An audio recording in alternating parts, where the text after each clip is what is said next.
All right, welcome, finally.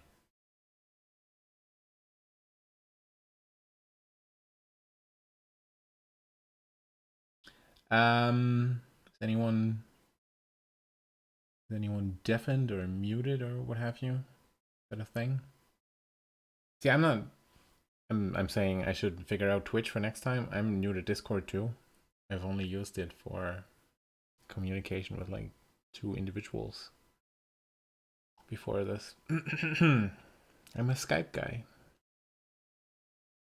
the older generation, before Microsoft took it over and ruined it.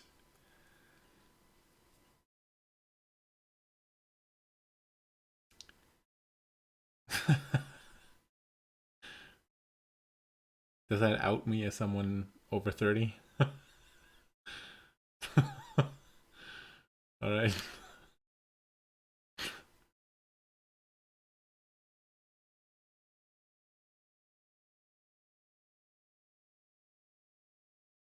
All right, Nuna. There's fuck yeah, I missed it. Okay, good. Bookworm, you can hear me too. I'm not going to make a Discord community. Um, I've heard about other people on GWA making one, and they make like a forum, so it's created to give the illusion of having a safe space, right? I mean, illusion. It's a bit cynical. They try, right? But you gotta sleep, you gotta eat. You can't moderate it at all times, so you wouldn't have to hire people to do that. And it's a whole thing. So yeah, eventually it boils down to people getting into drama that's either their fault or not at all their fault. Either way, it's a whole mess. And I would rather just not do that. I would rather just, drop my audios, interact with you people in comments, and hightail it out of there. um, and occasionally have a stream so I can uh, stave off the crushing loneliness. um, yeah, but yeah, there's not going to be a Discord forum.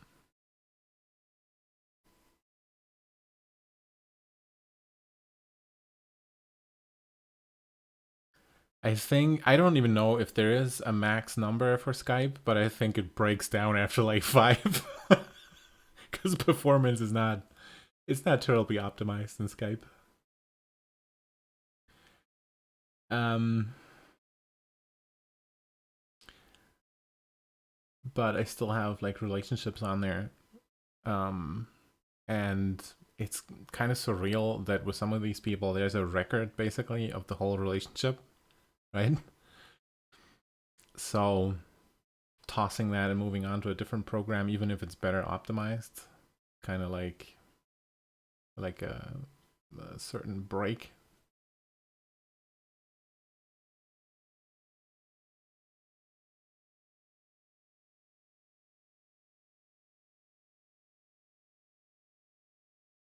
Oh, okay.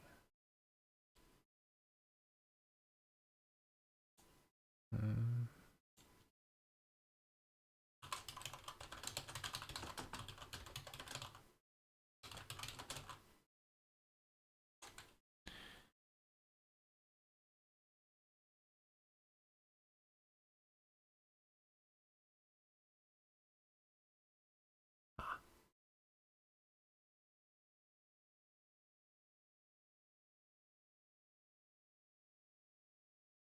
Pretty good. Can't complain. I've been quite big my entire life. I've basically just been growing like a like a carp. Unfortunately, with humans, eventually you just get judged and you become the quote unquote fat kid, right? And then eventually just the fat guy. If we were carps, for example, or another type of fish, I might be your king by now. So it just depends. It's just a matter of perspective. Um, but in January this year, I started losing weight, and I've been on small excursions on that. Misa. Yeah, well, um, small excursions in that territory before, but abandoned them all real quick. Like after 2 weeks, or maybe after a month, if I was feeling really ambitious. But this time it feels really different because even in the beginning, it felt like this could be something that I can just stick to basically forever. And there's been one evening where I just ate and ate and ate, and couldn't do anything about it. But other than that, I've been pretty good sticking to it. So I've been losing weight since January. I'm about 30 kilos down by now. Still plenty to go, but pretty good. This is the first time I'm going to have to go down pant sizes. Usually it just kept going up and up. So yeah, it's pretty exciting. I'm also on my bike again.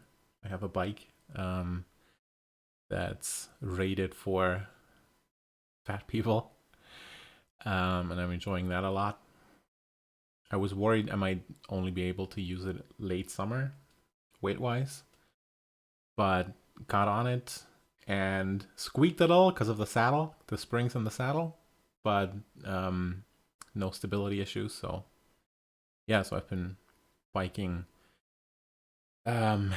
Started low with like 8 kilometers, and then now I'm up to 15. Like I've been on a tour alone where I biked for 28 point something kilometers and had my portable microphone in my breast pocket. I was talking to a friend the whole time, like just recorded it, just babbled about architecture and stuff I saw. Just to make it feel like she's here with me, even though it's long distance. But that's the upper limit of like 28 kilometers is not something that I'll just shake out, But every second day or so, I'm going 15 thereabouts, because there's a there are Döner places about 15 kilometers away from here, so that's where I bike, and then I have a Döner. Have you guys had Döner, or is this a German thing? I know we had similar things in Canada, but they were in wraps instead of. Okay, so first of all, it's spelled Döner with an and you guys know what kebab is, right? So imagine that, but in a big piece of flatbread, and that is sold in street stands and like takeout places, and it's huge in Germany. It's a Turkish dish, but I'm pretty sure it was invented in Germany, and it's huge here. So yeah, I've never had it in Turkey. I was in Turkey once, but never had Döner there. Mostly had buffets there because it was on a set travel tour with a bus. So it mostly stopped at buffet places. But yeah.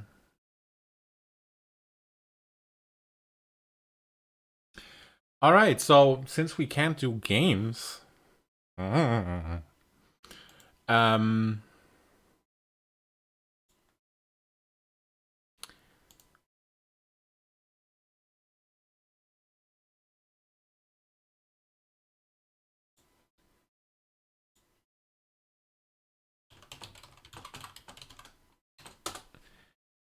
Do you do you want to get uncomfortable or like?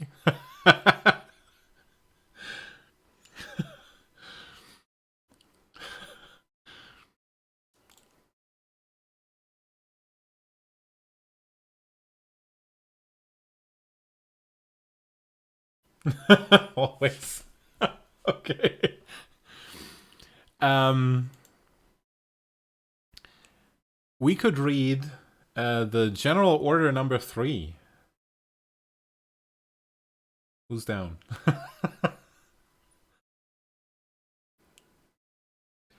Yeah, unfortunately, you can only stream if there are only 25 people in the channel. So there's not going to be video tonight. Next time we do this, I'm going to stream on another platform like Twitch or YouTube. Gonna figure out which I like better. And then you can join me there. But tonight it's going to be just voice and the chat. I didn't see this coming. I didn't know there's a limit at all. And also I didn't know that so many of you would show up. But yeah. Okay, do I watch anime? Well, I guess you can't watch me out, can't ask me out. I'm not currently watching any anime. I've seen some before that I liked, but it's not something I seek out specifically. I can tell you one that I didn't like at all, which was Dragon's Dogma. Oh my god. What a terrible show that was.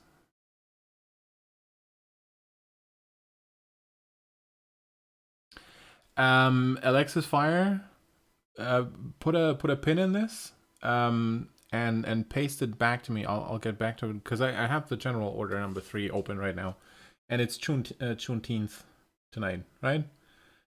So let's just read that. I'm not gonna read the whole Emancipation Proclamation because it's long, but the General Order number 3 is just a couple sentences. So let's read that. Talk about that a little bit. And so is anyone caught up? Do you know what that is? Oh no, it's not like a technical thing. Just figuratively pin in it. Just remember it, and we'll get back to it. All right. So basically, the Emancipation Proclamation freed the slaves, but it didn't reach all the corners of the empire right away, right?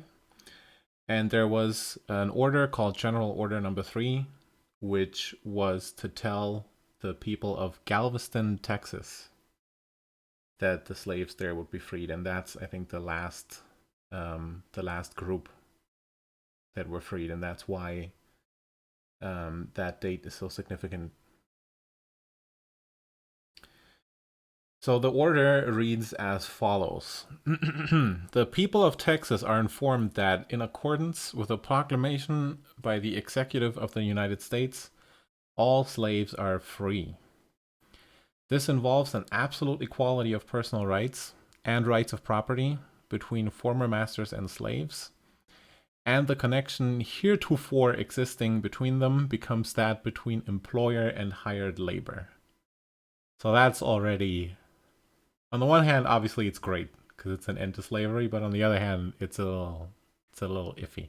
But the next sentences would really got my hackles up because it says, the freedmen are advised to remain quietly at their present homes and work for wages.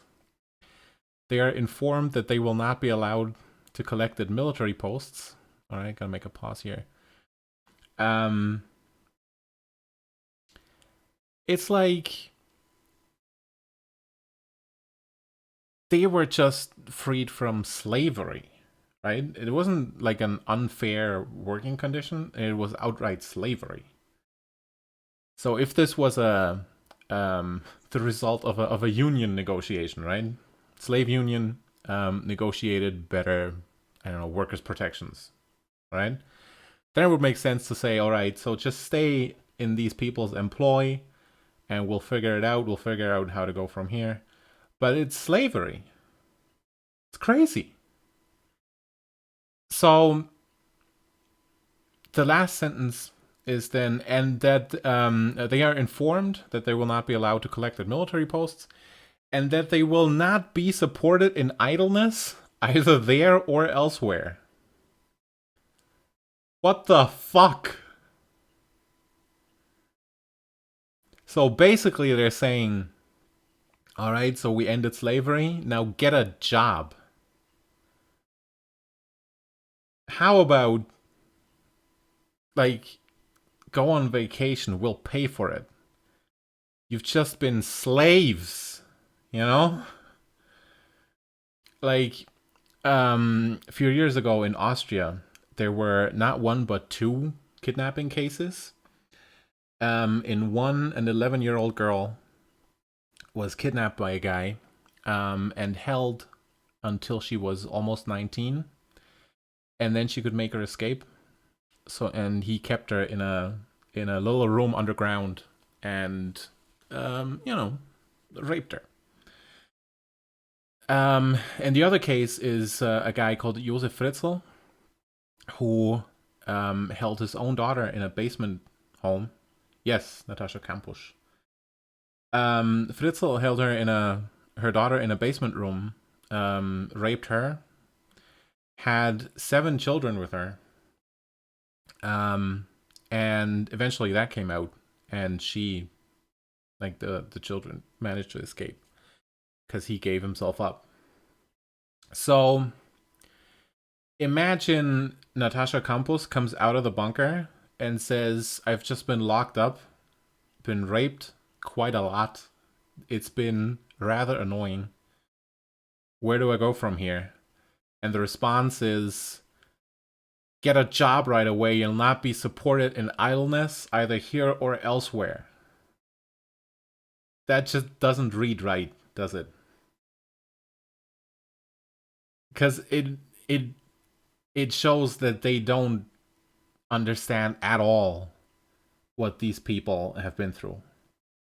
So that's how this reads to me.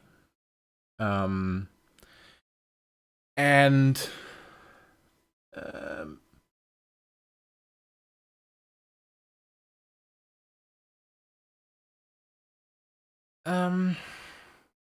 that's one of the dangers of making this an official holiday. Because on the one hand, obviously it's great, because it's a date to remember, because it's an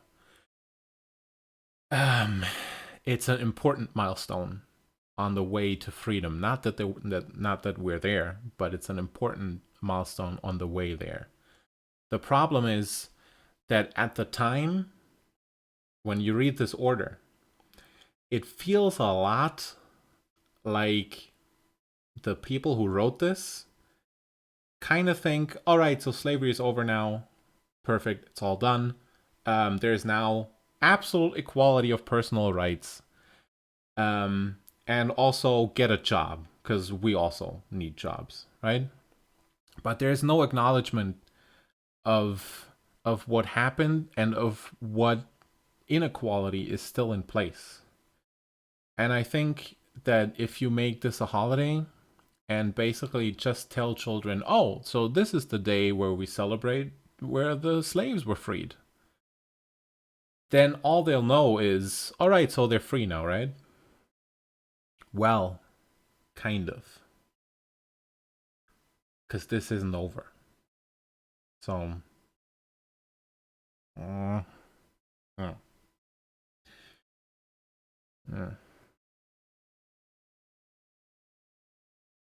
Yeah.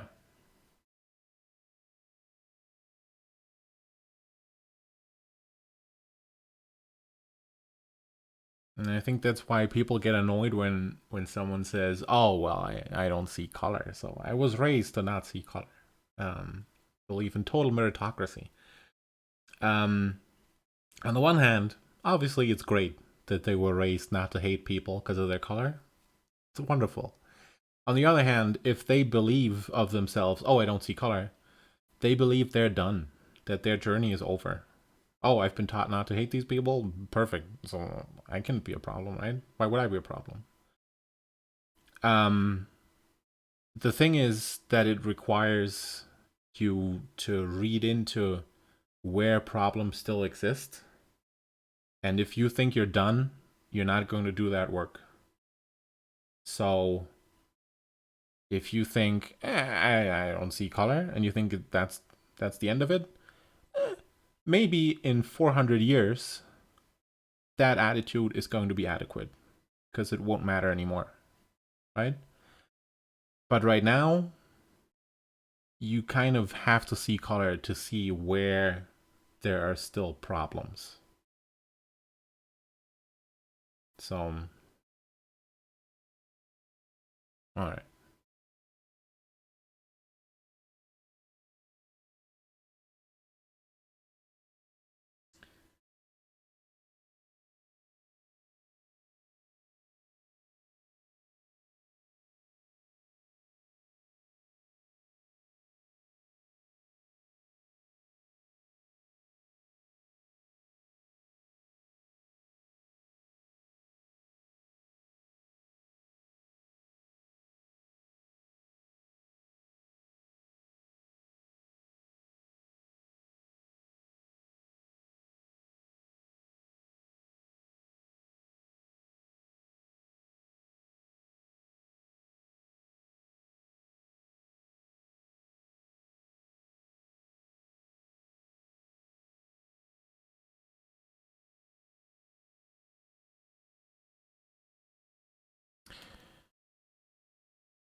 All right, now let me rag on anime a bit.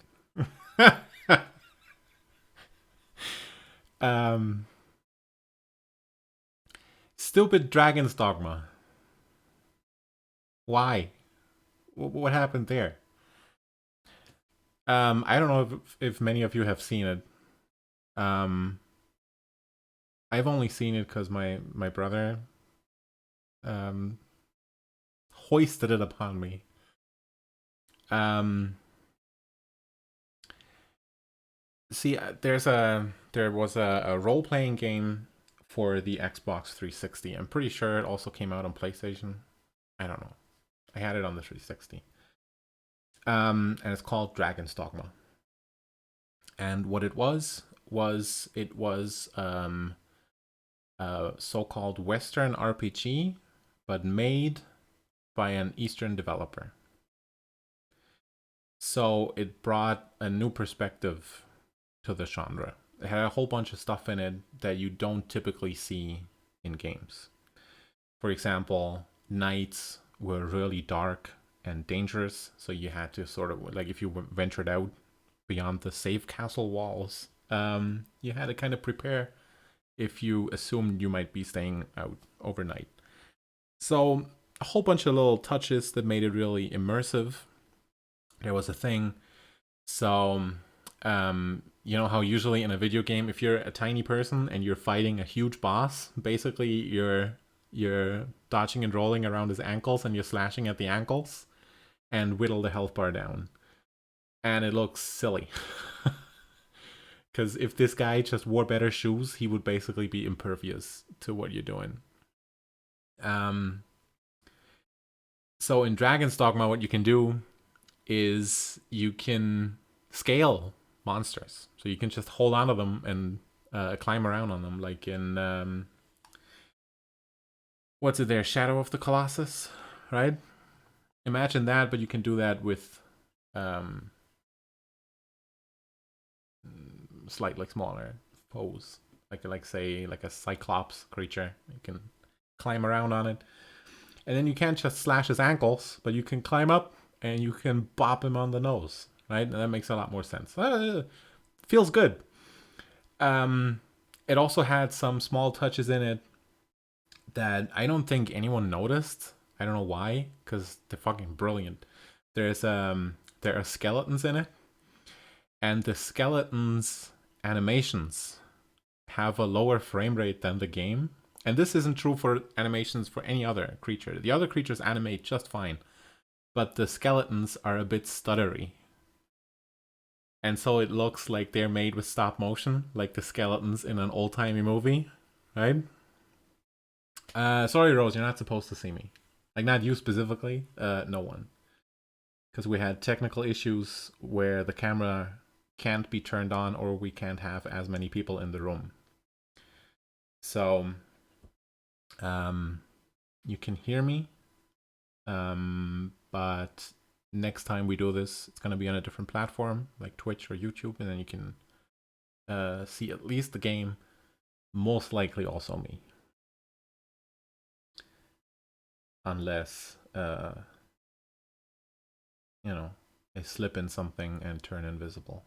I don't want to make promises I can't keep. So Dragon's Dogma, great game. And you'd think that would be the end of it, right? Great game. Someone go pat the guy on the back. Now make another one. But instead they made an MMO out of the second one. So I've never played it. No idea what it's like. But the first one, really good. And then they made an anime about it. And so I was skeptical. And I would be skeptical even if it wasn't anime. But I was also even a little more skeptical because it was. Because, well,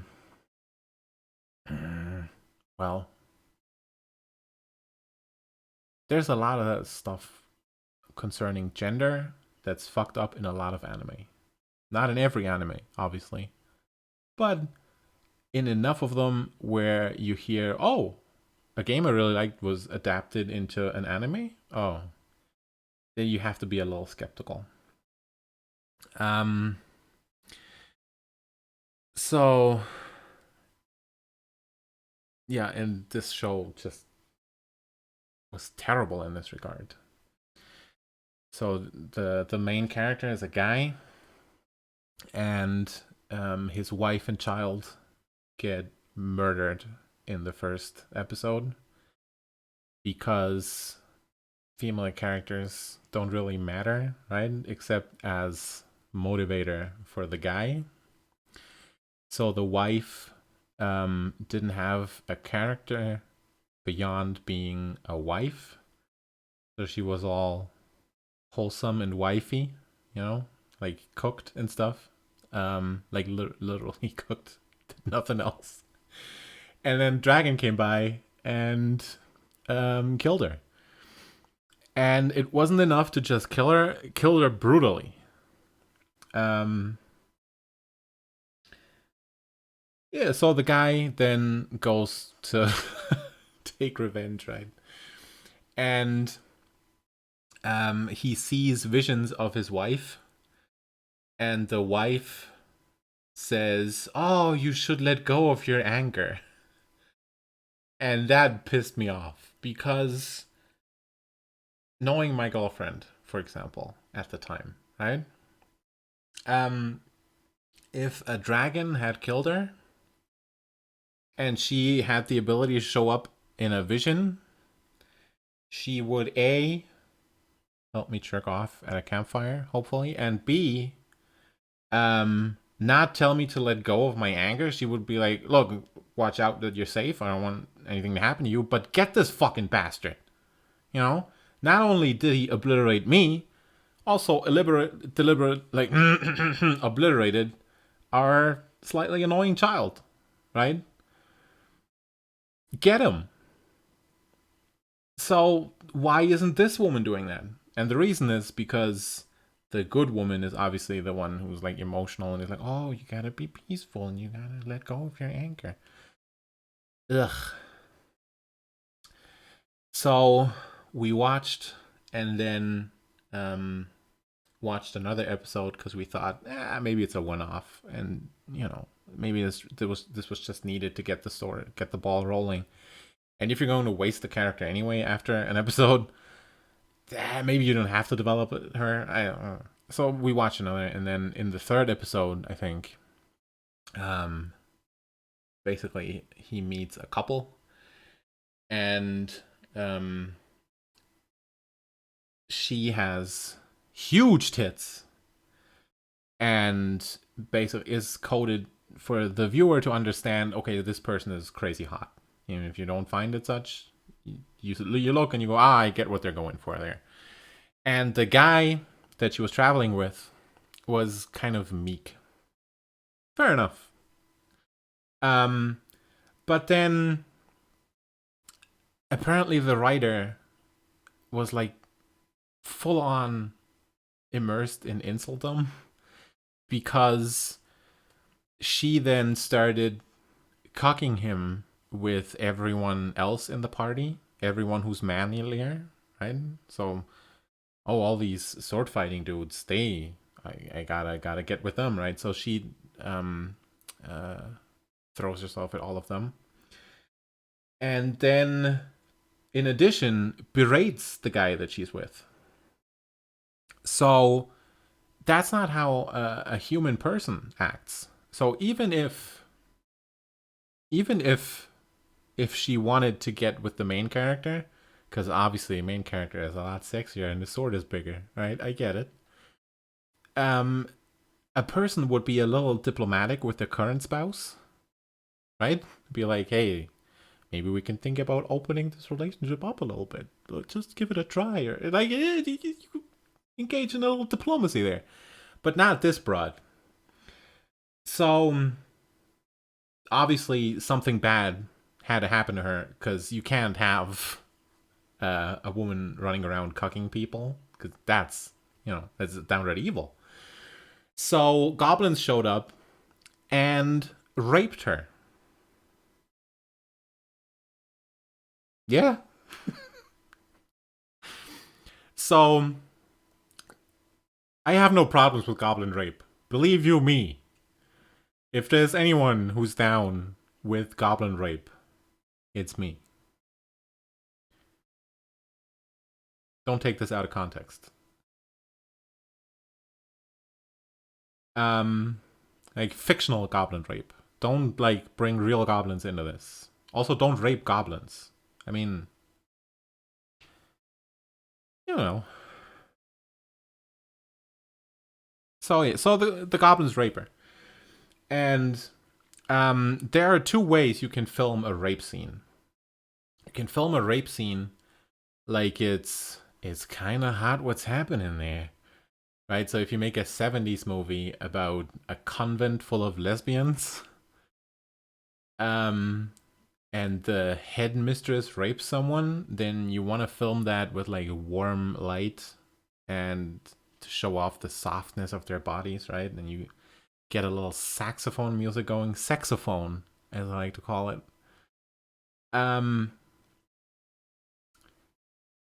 But if you want to get across that someone is bothered by it, if it's an actual rape that is dangerous because fucking monsters are doing it, maybe you shouldn't focus on the sexy parts of it.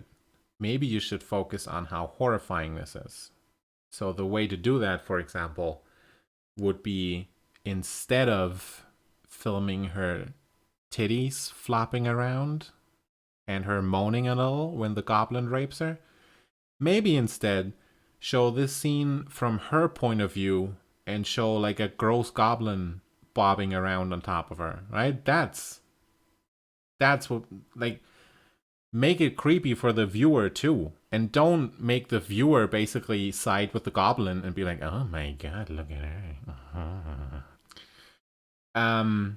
So it's just really, really gross. And then some other stuff happens, and obviously the guy that she cucked needs to get his revenge, and so he ends up stabbing her with his sword, kills her, right? Murders her. And then he notices what he's done, and he wanted to love her. And notices this wasn't the way to go about it because now she's dead. So he stabs himself too. So they're both dead. But he just murdered her. Obviously, she was a terrible, terrible person, but also, like, the circumstances there. Anyway, so what ends up happening is that the people we're supposed to root for, our heroes, bury these two together in a couple's grave. She's just been raped by goblins, and her boyfriend murdered her for it. And they put her in the same grave as him. What in the fuck? Like, whose sense of justice? It's this twisted. So that's when we had to stop watching. Just.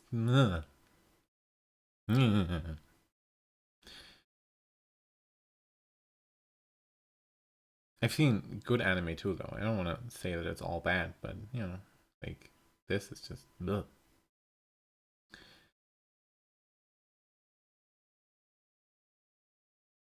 I'm sorry I spoiled it for you.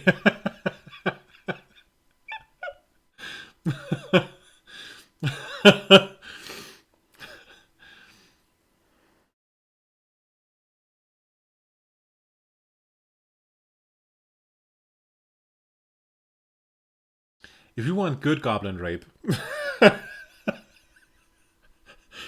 you have to go on GWA because I think that's a trend right now. Because I've seen, I think, like 10 goblin rape audios or goblin sex audios in the last month or so. So it's out there if you want it, you know? So.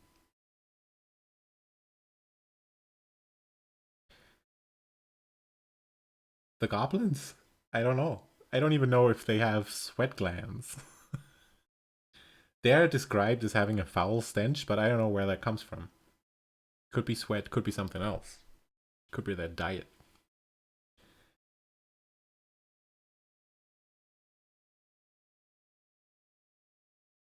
I don't know enough about goblin lore to go into like their hygiene. Or that. Oh jeez.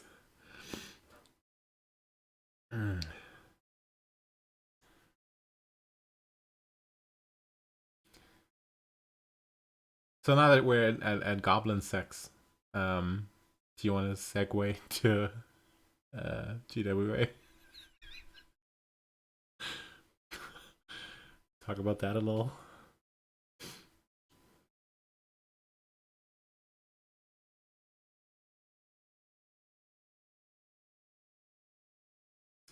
No, we're never more than 3 steps away from goblin sex.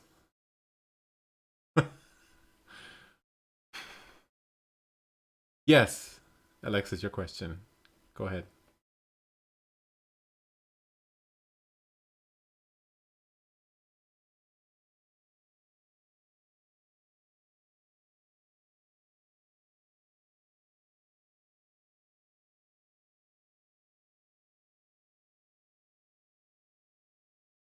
Okay, my house, containing everything I own, catches fire.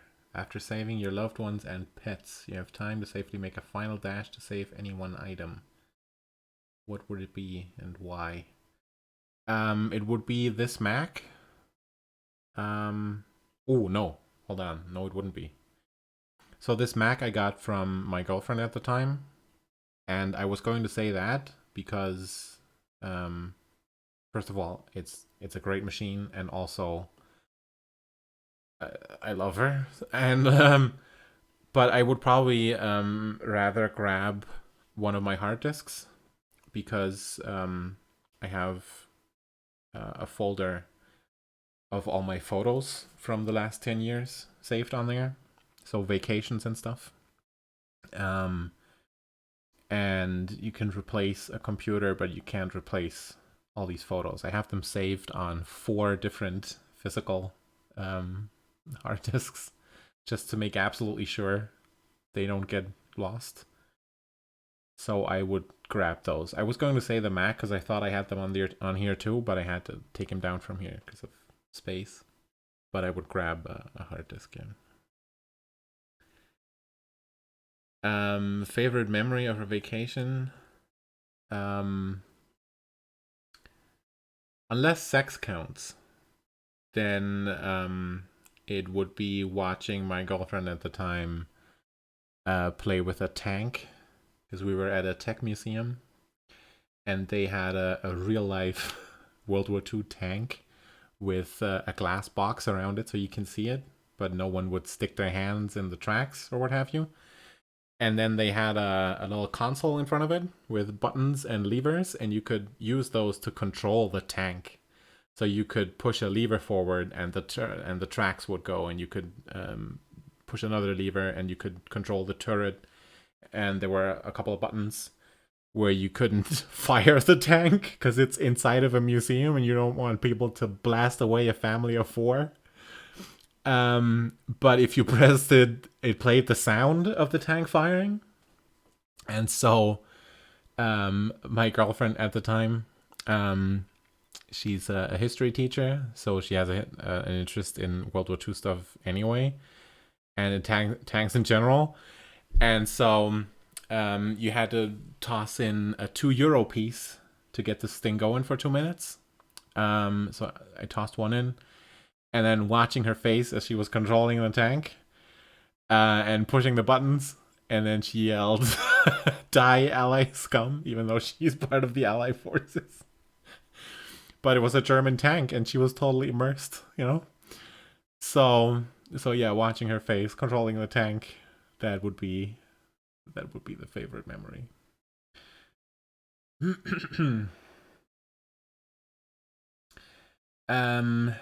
Top 3 TWA tags. Okay, that's a difficult one.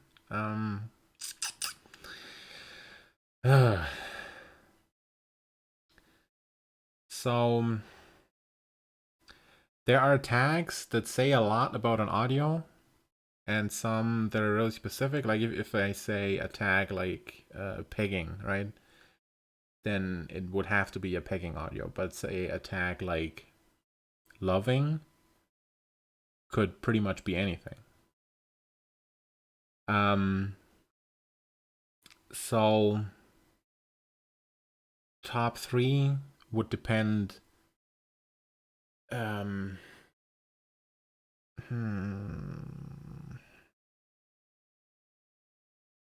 Like, say how sure I am that I'm going to enjoy the audio if I see this tag. All right. Common mouth is way up there. That is, because that implies that it's sort of acted out, and there's like a lead up to the climax, and then when it happens, there's a moment where the person like gulps or what have you, however they want to interpret it, right? And I find that when masturbating along, that is a really nice way to mark where you might want to play along to completion, if you will. Yeah, see, Deep Throat I could kind of take or leave. Because I don't need it in real life. First of all, I'm not that big, so I'll get it in there without needing any deep throat practices. So if you'd like to make yourself gag on it, or then be my guest. But also, if you don't, then we're gonna get along just fine.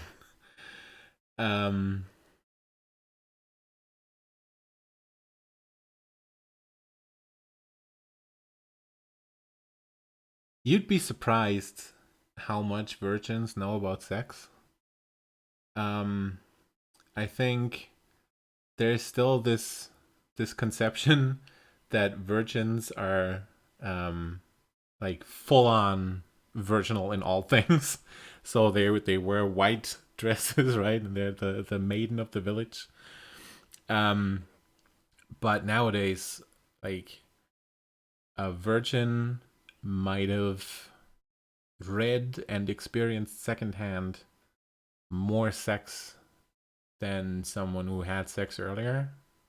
Maybe because they were just a hornier person, or they were pining for it, or or just had more interest in it. And I find that thinking about it a lot is, and having a lot of interest in it is maybe more important than experience, because experience, you don't need that much experience really for sex stuff. Because you try it once and you pretty much, that's what it is. But you can build the most extravagant mind castles on top of that, you know? So if you have someone suck your cock, right? So you have the experience of having had your cock sucked. Fair enough. But then all the things you can think about, what it means that she did that or he did that, or all the contexts that this can happen in, like all these things, they make up a lot more of sex, right? And all the virgin lacks is just the small physical part at the center of it, but the whole fantasy castle around it, all the context and all the emotions, all the symbolism in every touch that you do, right? Every kiss basically there's symbolism there, and a virgin has access to all of that in their fantasy and in other people's fantasy if she or he consumes them, right? So they're really not far behind at all anymore. I'm sure in the 1700s they might have been, but today, um, not really, I think. And I think, because there's still kind of a stigma against virgins, because like, what do they know? They don't know what they're talking about. People don't like to admit it, especially if they post on GWA. But if you get to know people, you would be surprised how many people who post on GWA and are basically fucking sex superheroes are virgins in real life. It's a lot of them. I've posted for a few years on GWA as a virgin. I was a virgin until I was 29, and I've only been with one person in physical real life.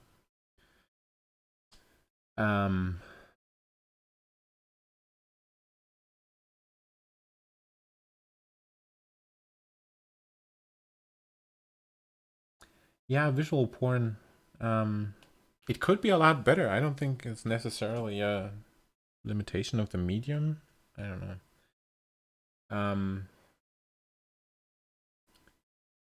No. That was a long time ago. I'm in my mid 30s. Remember, I mentioned Skype earlier. I said I use Skype.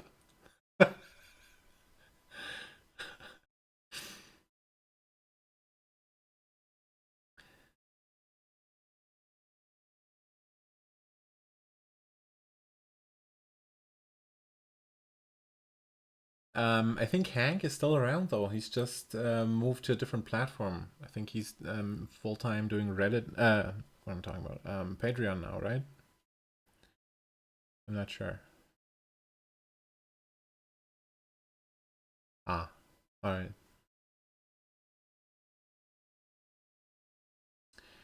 Yeah, see, I don't know what it is about visual porn. Let's talk about this a little bit. Um, what makes text porn, erotica, what makes that great is that you can write anything you want and it doesn't cost you a dime, right? So I can write, and then a spaceship flew in, and two naked guys came out, and one of them was chubby, and the other one had a horn on his forehead, and then they started fucking, right? I can write that. Doesn't cost me anything. But if I want to put that into visual pornography, then I would need sets. I would need a guy who's good with Adobe After Effects. I would need actors that resemble what I wrote about, you know? So it's a whole thing. So what you do is you find either something that is really mainstream, so anyone can masturbate to it. And what works best there, I think, is something that is less emotional, ironically. Not because that is somehow better, but because once you make it emotional, it's only going to appeal to certain people that are on that wavelength, right? So if say you make a scene where it's a married couple, then someone who's just been through a divorce is not going to want to watch that. But if you make it instead just big tit broad sucks huge cock, right? Then divorced people can watch. Anyone can watch, and no one's going to be completely satisfied, but it doesn't really matter, right? It's like McDonald's, because McDonald's is not anyone's favorite meal. It's fine. It's actually surprisingly good, but it's no one's favorite. But it's fine for everyone. And I think that's what porn is going for, because it costs money to make and it needs to make money. And the other way to get that money is if instead of appealing to everyone, you try to find a niche that can't help but pay for your weird ass porn. So for example, if you make foot fetish porn, someone with a foot fetish is not going to get off to porn without foot stuff in it, right? So they need to get yours, even if yours is terrible. So a problem that people face, like say trans women or women of color, I don't like that term. Black women, right? Or Asian women, is they get cast as fetish material. Because those few weirdos that have that fetish, they're going to rely on those few, so they're a guaranteed source of income. And you can't just put them in mainstream porn, because then the racists are not going to watch it, and there are unfortunately still enough of them out there. So yeah, it has its pitfall, and I think most of it comes down to it costing money to make. I could be wrong, because by now there are structures in place and people in place where certain ideas perpetuate themselves. So say, oh, we're going to pump out more tranny porn, right? So the people that make that, they think in those grooves. They don't think about a trans woman and what her sexuality might look like, right? So by now there are harmful structures already in place, but I think it comes down, if you go up the tree, right, it comes down to it making it costing money to make. Whereas you can just write whatever you want, and the beauty of audio porn is that it has that same freedom as if it's text, because it is text, and you don't even have to write it down. You don't even have to have a pencil. But it also has the same immediacy and the same, oh my god, I just heard someone come, right? feeling that visual porn can have. So it kind of has a little of the best of both worlds. And because it's freer, not just money wise, but freedom wise,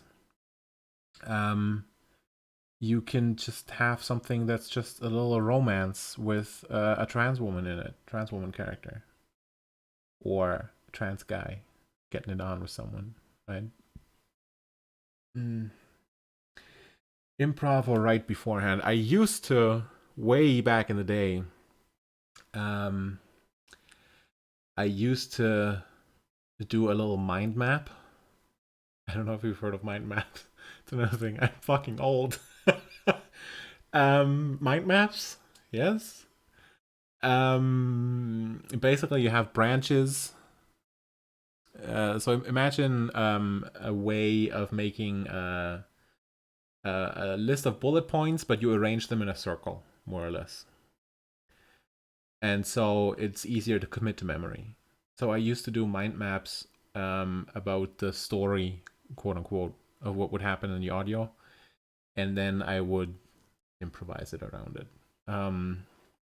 And sometimes I'd forget a branch. Sometimes I just make up a new one as I went along. And then eventually I stopped going with mind maps at all, and I just like I have a theme in my mind, I have a story I want to tell, or I have a thing I want to say something about, and then I lie down. I start masturbating a little bit to to loosen up, and also um to build up the horny energy that I like. And then I just imagine someone I love next to me. And then you know how in how in how in when you start Skyrim, right? You come in with the cart to the village there, and before they lop your head off, they ask you who you are, which is very considerate. Um Very humanizing. And then you can pick if you have a beard or if you're like an orc or whatever, right? And so the people are standing around you, and you're switching heads back and forth until you find one that you like, and then you put a mustache on it, and then you say, "Okay, now I'm ready. Now lop it off." um, that's that's pretty much the process.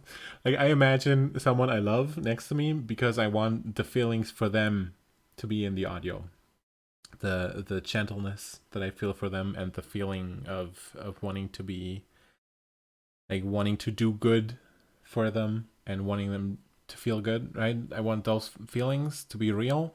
So I imagine a real person that I feel that for.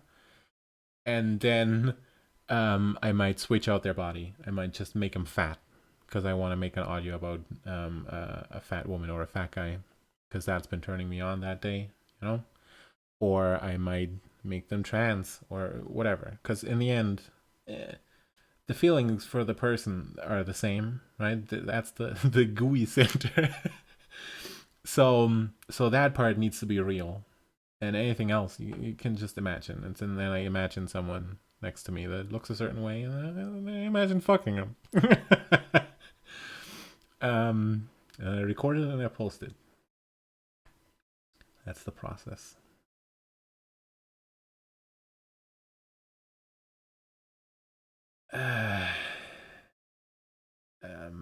Probably that I'm in very good health for the body that I have. Um, so I'm fairly confident that if I stick to what I'm doing right now, I can take this corner and be healthy. And if I wasn't as lucky, then what I put this body through might have made it break down sooner, and that could have been dangerous. But the way it looks right now, um, I'm pretty lucky with that, and that's ultimately what matters most. Because life is the anything else you can replace. You can replace this Mac, even if the photos were lost. You can make new memories, but if you're gone, then you're gone, right? Um, so yeah, health, I would say. But let me get back to the thing why I don't like the word women of color. I don't like that term. And I also don't like the term VA because that's been getting big lately. Um, have you heard VA? Are you guys on Twitter? Um, so VA stands for voice actor, and that's what people call people like me. And I don't like it one bit. So it used to be back in the golden days. Come sit around, let Papa tell you about the olden days, and then I'll read you from the good book. Um, Back in the olden days, when people were talking backstage or amongst themselves about what we do and about problems we face, like, just talking amongst ourselves, we would say, I think people who make audios would feel such and such. Or I think makers of audios are such and such. Or people who produce audios, or someone would say voice actor, a lot of people would say performer, right? Content creator is another one. It's not the best because content is sort of like a gray goo that you fill a website with. But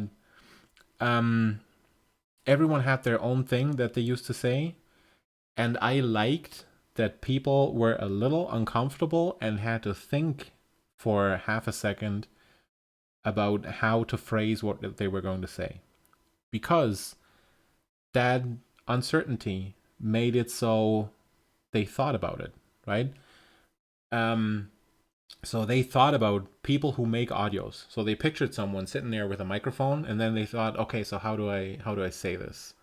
Microphone guy, right? Whereas now it's just VA, and now people don't think about it anymore. Don't think about what it means anymore. And when you say VA, that is already reductive, because a VA is just a voice actor. I'm not just a voice actor, for example. Like, I also make up what I act out, right? I don't get hired and then perform someone else's words. I'm also like I'm technically a writer, even though it's in real time that I make it up, right? So I'm some kind of performer, but I record my own stuff. I'm my own audio engineer. I do occasional sound effects. I do some fixes, do some editing. So there's a lot more to this than VA. And the other thing is that once you narrow it down to a single phrase that everyone uses, that's when that phrase gets charged up. Because before that, people thought about what they wanted to say. So they would say, all right, someone who makes audios. So they pictured someone who makes audios and then said, someone who makes audios. Now they just say VA. And by saying VA, they also take on everything that's been associated with the term, right? And lately, that's been a lot of negative stuff. Because if you go on Twitter, you rarely see people say, oh, VAs are pretty helpful for my sexual health. Or, hey, VAs make me come like crazy. You mostly see VAs are abusing their power. VAs aren't really all that. VAs let it get to your head that us listeners are supporting them. VAs should such and such. It's a whole, and I'm not saying that's not justified, because there have been really predatory assholes for VAs. But my problem is that because this is a fixed term and because there's a lot of negativity around it, that term becomes charged with it, like electricity, right? And eventually that term is going to be bad. So there's going to be a time, and we're getting there, where when you call someone a VA, it's going to be an insult.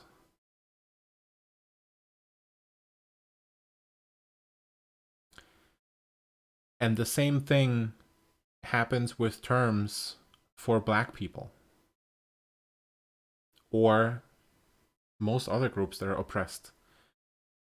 Because when you think about, okay, so I'm thinking about someone who's black, who's sitting at home, right? And I want to say something about him. So I'll say, okay, so this black guy did such and such. Because he's a guy and he's black, right? Someone else might say, oh, this black man did such and such. So everyone thinks first, then says what they say. But if you have a fixed term that everyone uses, like Afro-American from way back in the day, right? Or the coloreds from back in the day, then eventually that's going to get charged up with more and more negativity. especially because there's a lot of racism in the world. So when people talk about black people and they use a term for them, doesn't matter what term, even a term that's very new, slowly but surely it's going to get charged up more and more, just like with VAs, until it's bristling with racist associations. And then the community is going to have to come up with a new term. And I notice that a lot of white people are really annoyed by that because, oh, what, now they need another term? What, this isn't good enough anymore? Now I need to learn another one? When are they going to stop switching? And the what the reason that you need to switch is that you have a new term that's still fresh, that's not charged anymore, where you can talk about your group in a neutral way without dragging the associations into it, right? That's why you need a refresh, and you're going to need a refresh sooner or later with this person of color thing. And I notice it already that on Twitter, people say things like, "Oh, he's a BIPOC actor," right? Or, "Oh, she's a POC sex worker." That doesn't make any sense anymore because they would just say, "Oh, she's a sex worker of color," right? But instead, this POC thing doesn't even mean anything anymore. It's just, just something that you throw there. And that's why it's going to get charged more and more with bad stuff. Right now, it's still good. I don't think it's charged just yet, but I already notice the dissociation from what it means, where people just say, "Oh, he's a POC actor," which I don't like, because you wouldn't say a person of color actor, right? Semantically, it doesn't make sense. So it's already losing its meaning. And so in, I don't know, 20, 30 years, at most, there's going to have to be another term. I have no idea what it's going to be. Someone is going to come up with something. But until racism is solved, eventually, like, this is going to keep going. And I like just doing away with all that and just calling people black. Done. Right? Because, and I think most people are fine with it too. Like, if they weren't, I wouldn't be like, "Well, see, I prefer this stuff." But people appear fine with it, so I would prefer to stick with that because um it's really straightforward.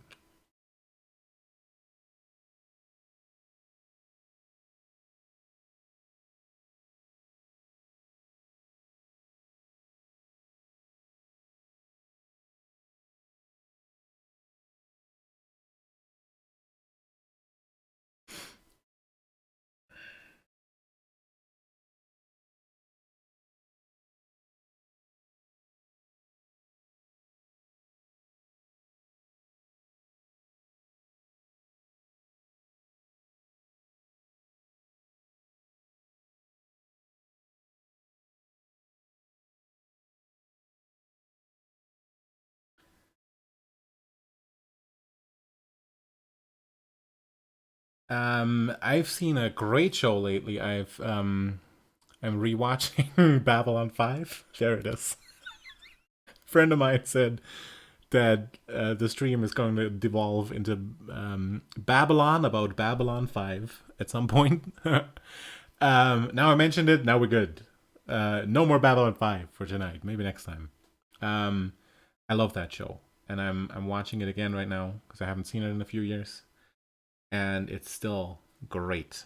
And it's better the second time, and it holds up the fifth time too. Great. But a new one I've seen recently is Mayor of Easttown. Yes, Vir Kodo. Um, when he threatens Mr. Morden, says he wants to see his head on a spike, and the little wave he gives him afterwards. Vir is a gem. But yeah, Mayor of Easttown. It's a show where Kate Winslet plays a grumpy and constantly slightly frustrated policewoman in a small town in Philadelphia, and she learned a very specific regional accent for the role and got really immersed in the character. And she is so fantastic in that, it's crazy. Like, even if you watch the trailer, just the trailer, um, it just immediately draws you in her acting. It's so good. Um, like this is on a level of like a Silence of the Lambs, Anthony Hopkins kind of performance. Like this is the kind of performance you only get maybe once in 10 years. So good. Um, and there are some other things I like about the show. There are a lot of female characters who are older. So she plays someone who's a young grandma, but a grandma, you know? So it's not just a bunch of edgy 20 somethings, it's like adults. Um, yeah, very good show. Top five favorite movies. Okay, so here's the thing with top five. um, if I were to list a top five right now, that would change next week, and also I would forget movies. So what I like to do instead of listing a top five, I say pick your top 25 movies or so, and then just say five of them without any specific order. You know what I mean? Because in the end, that's what it comes down to anyway. And then you don't have the regret feeling after you've done your five, and then you think of another good one. So I would put in those Aliens, because I can pretty much watch that whenever it's on. It's really good. The Mummy, yes, that would also be in it. The one with Brendan Fraser. I like the original fine, but the one with Brendan Fraser is uh, probably one of the greatest adventure movies of all time. Um, that Aliens, then Star Trek 4, the one with the whales. Um, Big Lebowski, because it has such quirky characters. They all feel real, but they are so quirky that even though individually they feel real, they all packed into one friend group is kind of outrageous, and it makes it funny. Um, and it just cheers me up anytime I put it on. Like even if I'm feeling bad, I put Big Lebowski on, and by the time I get to the Bob Dylan bowling montage, um, I feel good again. Um, is that it? I might put The Matrix up there too, because it's such a great action movie with a lot to say also, and stylistically just too fucking cool. Um, I'm not a huge fan of the sequels because, on the one hand, I feel like I don't get them. Like there has to be more there because the first movie is so smart, right? And the second and third feel so dumb. So there's got to be more there. So I'm gonna say maybe it's me. But then also, the first one has things like allusions to the cave allegory, right? That is saying some deep things.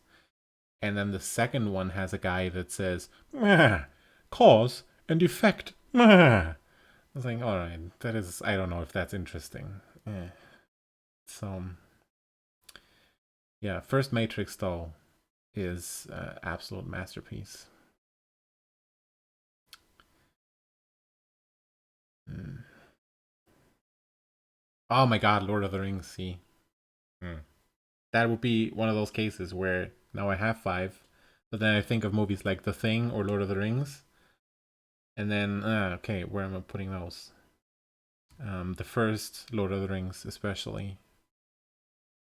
That's another one of those movies that only come around like once every maybe 20, 30 years. That's how good this thing is. The Rohirrim music also.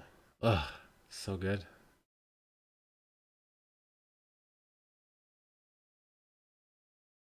Also, those movies have utterly unashamed male friendships and affection between men, which is awesome. Yeah.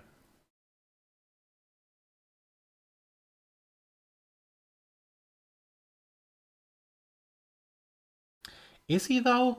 Is Keanu Reeves the best Hollywood actor? Is he the best actor? I've heard nothing but nice things about the guy, but in terms of acting, he, he seems like a really weird, like seems to have a really weird acting style. Where he's like half confused and he's like, what? Whoa. And that works if the character is supposed to be a blank slate, but like if you watch him in Speed, I don't know. I mean, in terms of physical stuff, right? Crazy what he's pulling off. So, but eh. Gigi, my accent is German. Yeah, and it might be hard to work out because I'm really good at speaking English, but also because my German accent isn't standard German. Like when I speak German, I have a local dialect that is a lot softer than the German you might be used to. And so the bits of it that end up in the accent that I have when I speak English also sound a little bit not quite German, if you know what I mean. So that might be throwing you off.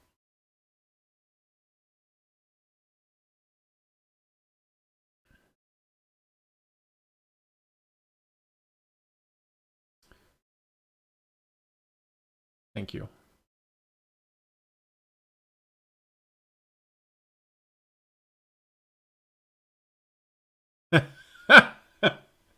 Brustwarze. Yeah. That is some word. Nipple almost sounds like it's coming out of your mouth, like it's flopping out, like nipple. Mm. But Brustwarze sounds like something you should see a doctor over.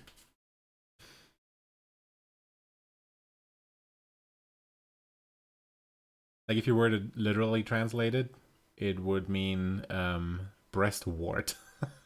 So I like nipple better in that case. Yeah.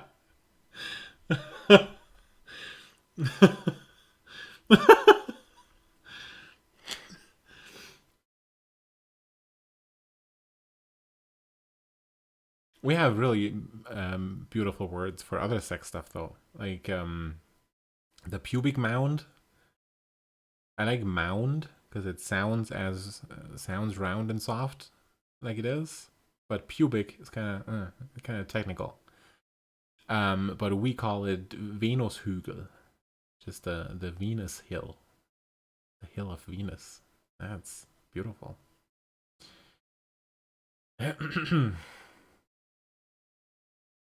But we also call labia. Labia is pretty beautiful because it like only has soft sounds in it.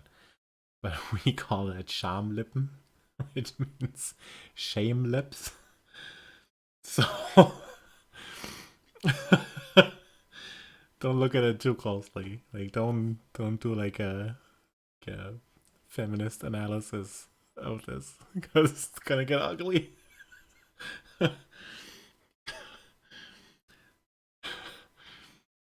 Yeah, I'd like to put my Hogwarts between your breast warts. And then we go from there.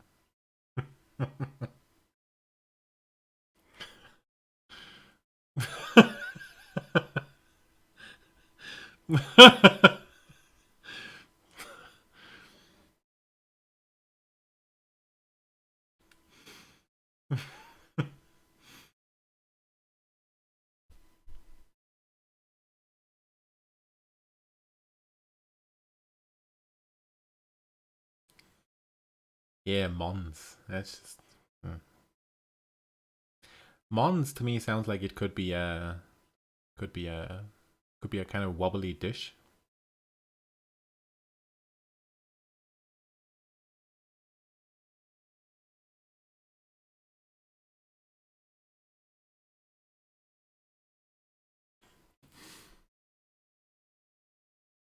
I had an audio up where I play a German teacher who writes German sex vocabulary on the body of one of his students. So so she seduces him and then he uh so she can remember the words. He writes with a pen, writes the German words for her body parts onto her. And then it results in sex. Hopefully I didn't spoil it for anyone. Uh, so I used to record audios on a dirt road in a car. Um, so I used to record in my car on a dirt road for privacy reasons, right? And I used to have to keep my eye open though. So my eyes, I have two eyes. Um, just just to put that out there. I'm not saying everyone has to have them, but I do have to. Um, and I had to keep at least one of them open because I had to look to the front and check the rearview mirror on occasion in case there were people taking walks, right? Because the dirt road was fairly remote, but remote in Germany is still not that remote. You're never more than, I don't know, 20 minutes from a village, basically anywhere. And so I had to keep looking out so I don't get surprised by people. And I generally didn't. I only got caught once. And of all the audios that someone caught me on, it was this one. And so the thing is that the fucking gets a little intense in this audio. And so I had my eyes closed while I was acting this out in my car. And hold on, it gets worse.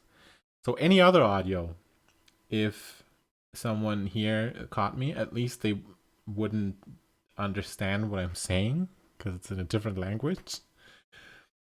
But in this one, I had the bright idea, hey, what if this German teacher got so into it as he's getting close to coming, right?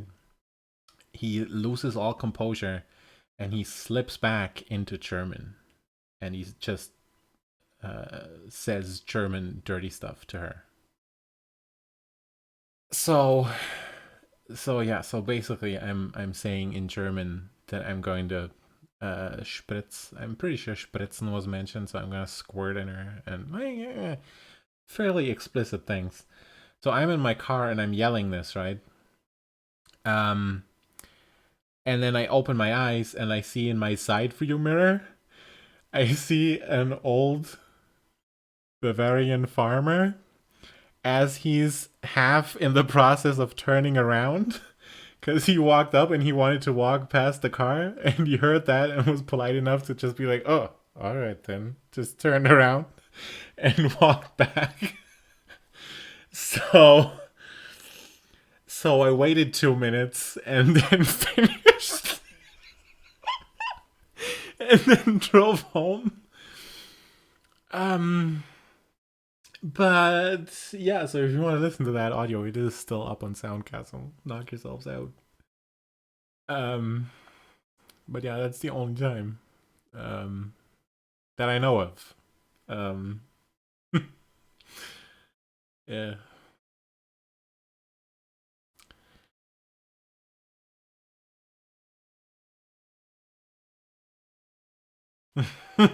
Yeah, that's gonna.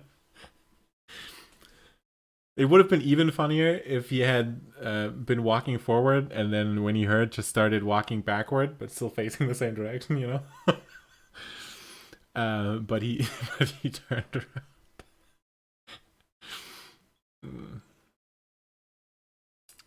Yeah, that's the one.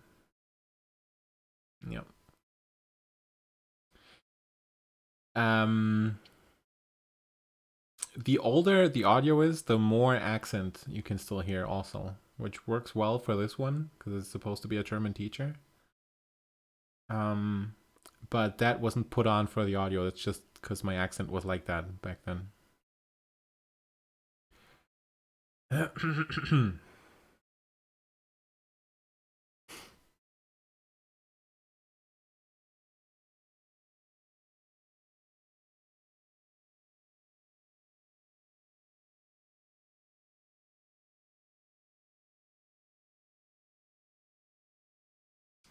I have one audio recorded. Usually, when I record something, I'm really excited about it, and then I can't wait to post it.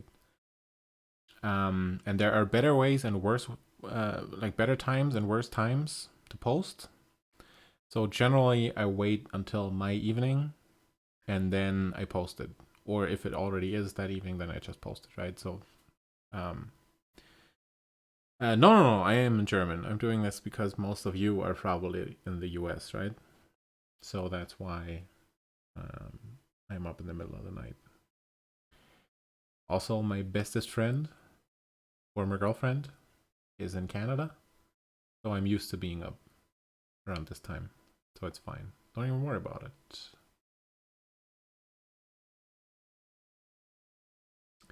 Oh, yeah, that one. It even takes place before an exam, right? Yeah.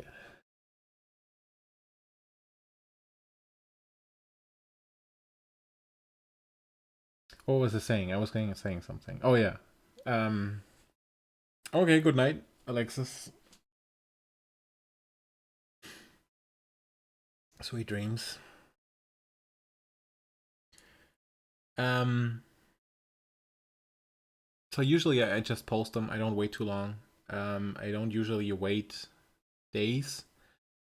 But here I had made one and then I made the announcement post for the evening tonight. So I didn't want to post again right away to overshadow it.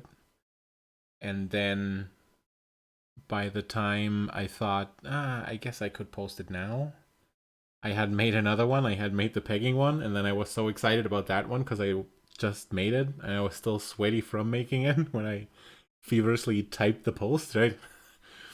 Um, so I posted that, but I have one that is finished.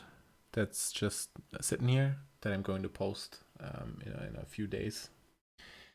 Um, and that one is P themed and has quite a bit of degradation in it. So, um, gonna be curious what you think about it because it's not. I'm not usually big degrader. Um, but yeah, felt appropriate for the P stuff. Yeah, degradation.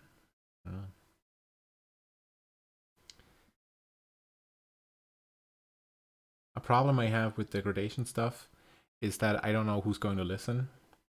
So, for example, um, I said earlier that I'm quite fat, right?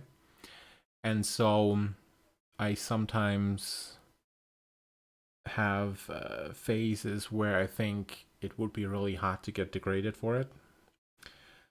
But I have many more phases where I think, oh, I would totally listen to something that's degrading me for this, but I would feel awful about it afterwards.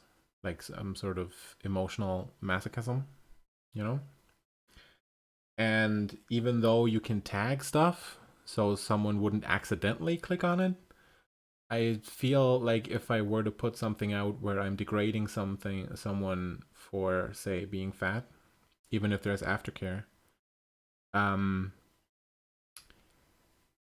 it could fall into the wrong hands, and I don't want to be the instrument that someone hurts themselves with, right? So if it were with a partner, it would be on, because I would know them and I would be there, right? And I would be there the next day too. And I would be able to trust them to only go there with me when they actually want it and not when they want to be hurt. Because I know that it can be cathartic, right? I know it can be a good thing, but I don't like putting it out in the world for strangers. But in terms of peeing on someone, I think that's generally not something someone is actually ashamed of. It's just a degrading act, right? So I feel like that is um, something that I can safely put out there, and no one's gonna get hurt, right? Some people might get grossed out, but then they shouldn't have listened. But I don't think that anyone is going to use this to emotionally hurt themselves. Um, so Soundgasm has the same link structure as Reddit when it comes to that. So you put in soundgasm.net, right? And then /u and then / and then their name. Yeah, there. And then it lists all the ones that they have set to public.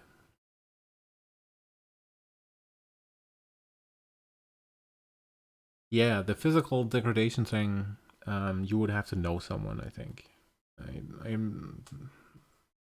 I wouldn't be mad if someone else put that out there, because like I said, I see that it like it has positives to it. But yeah, I don't know.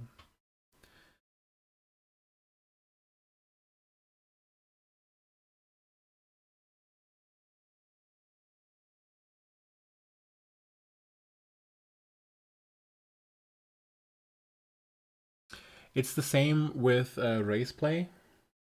Now that it's banned, it's a moot point.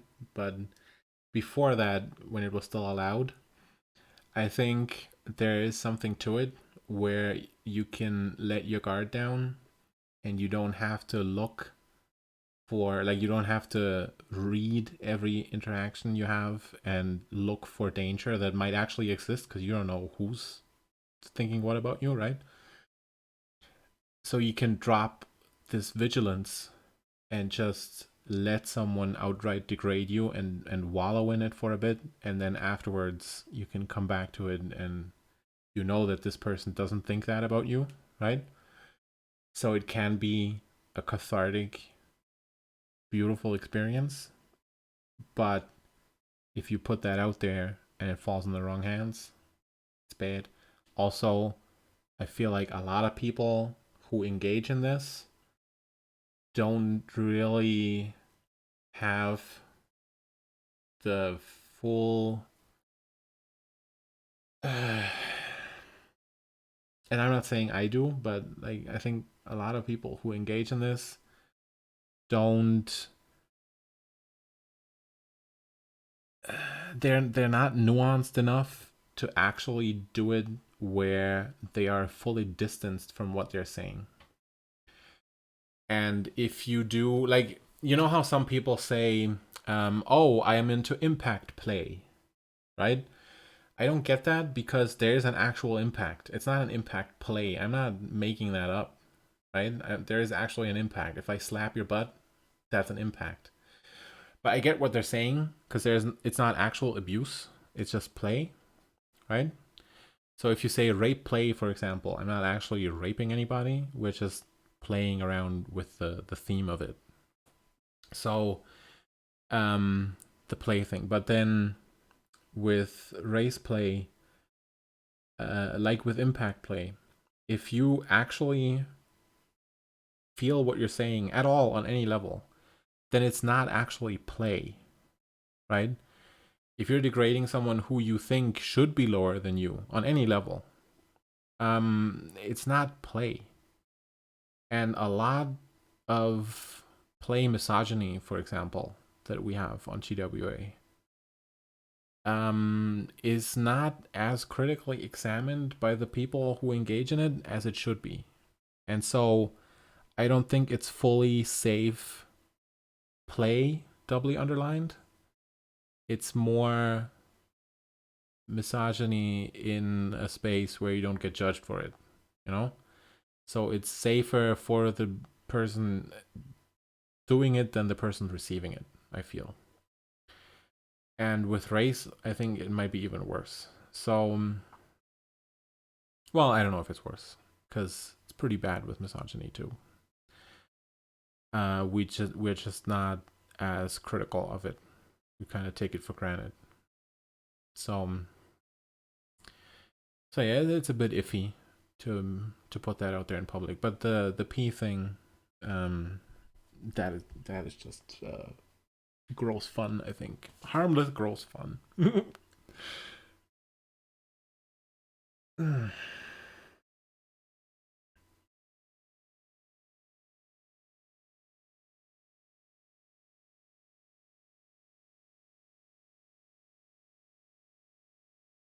A cum spurt.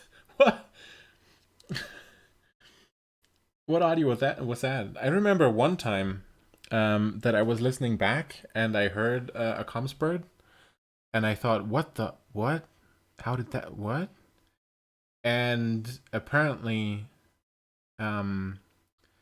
because I have my mic towards my face and not towards my cock. Yes, masturbating together. That one has one, yeah. And so when I come, usually that's not audible, but I came and it shot up and landed like on my way upper chest, right where the mic was, and that's why you hear the of the drops landing. So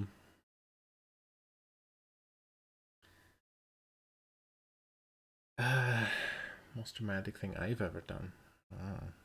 I can tell you the most dramatic thing that's been done for me.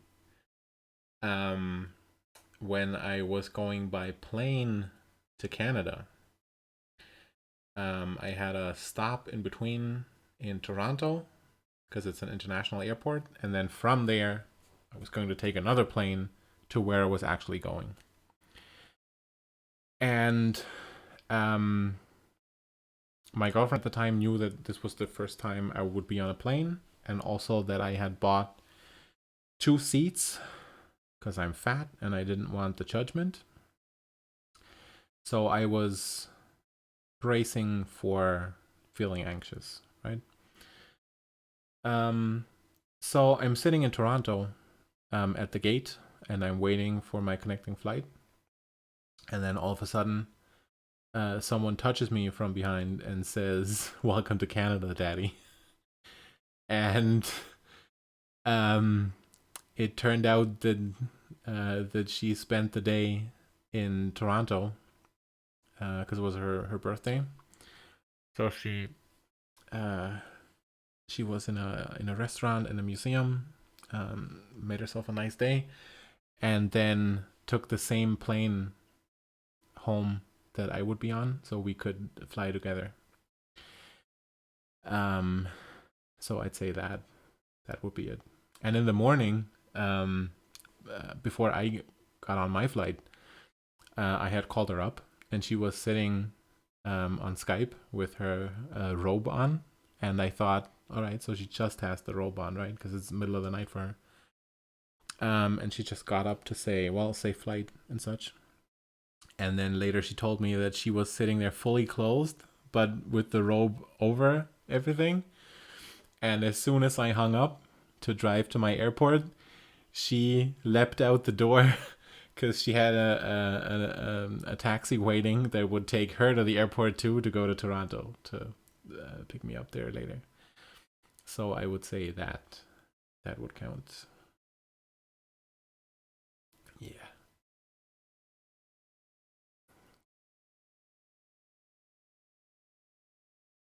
Yeah, she's fucking great. And hilarious too.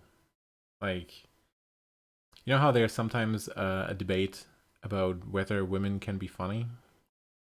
I have the urge to just throw her name in there, like just say the name and then QED, right? Because this is it. I rest my case. Um, but yeah, most people wouldn't know who she is, so. um, but yeah, she's amazing.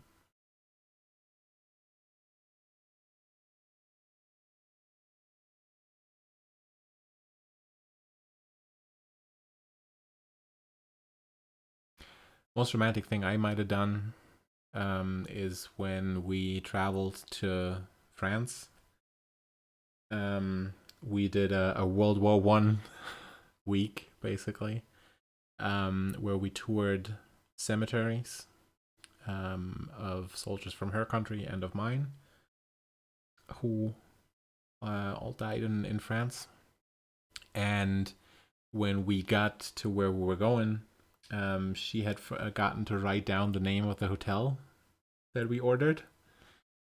So um, we had to drive around for a bit, and then eventually, like we were looking all over town for this hotel and couldn't find it. And um, then we said, okay, let's park here because we're not going to find another parking space anyway. Let's park here and then walk around, ask people. And so we walked around and walked around for 2 hours until we finally found someone, because we asked people, have you heard of the Urban Hotel, right? Because that's what we thought it was called, and no one knew what we were talking about. And so yeah, for 2 hours just walking around, um, until we found someone who directed us to a hotel that's not called the Urban Hotel, but the Grand Hotel. But that was the one that we were actually looking for. And on the website, it said that it's a urban hotel, and that's why. Because he didn't know either, but he looked it up on his phone. So, yeah, so we were walking around for 2 hours, and she was apologizing and kind of implied that I should be angrier about the situation. But this was the first time we had met in person, the first day, and we had been talking on Skype for a few months. So I already loved her, right? And I had never hugged anyone before her in a romantic sense. Like I've hugged my grandma and stuff, right? But not like so I was worried about even that, but then at the airport we hugged and it was fine and just immediately made sense, you know?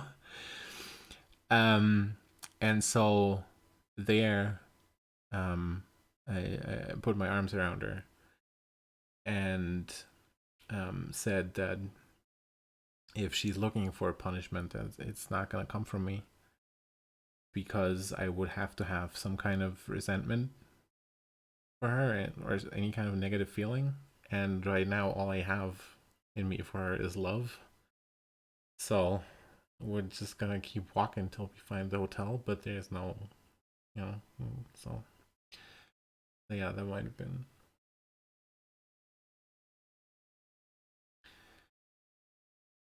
Hmm.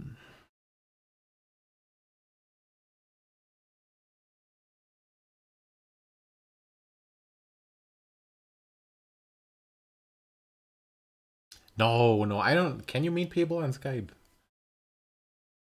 I mean, I know you can meet bots on Skype. I'm sure some of these bots are really nice. I heard a great joke recently where someone said, "Do you know what a robot does at a one night stand? He nuts and bolts." um,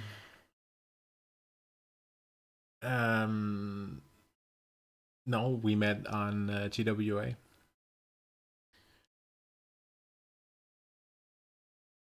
And then got to talking and found out that we like the same movies and for the same reasons. And so we said we would do a movie night. I thought, what could go wrong, right? Usually I don't um I don't spark up relationships with people, not even friendships really. Like it grows very organically if it does it all. But I thought, nah, clearly we really like the same movies. Um so we met for a movie night, and then we watched a movie, and then just spent basically the whole night until like 4 in the morning, just laughing and laughing and laughing about really inappropriate things, including palliative rape, right? So like horrific stuff. Um, and yeah, so if you find someone who has the same dark, fucked up humor as you, and who likes the same movies as you, and that you get along with like a fucking house on fire, and then who also shares not only your kinks but also your sex philosophy. I don't want to get too hoity-toity about it, but you know what I mean. Um, then it's pretty special because there aren't that many out there.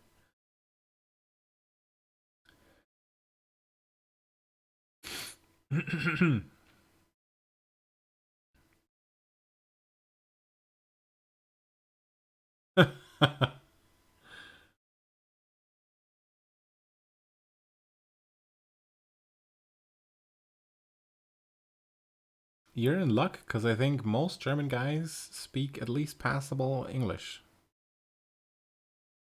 So find yourself one. Plenty here.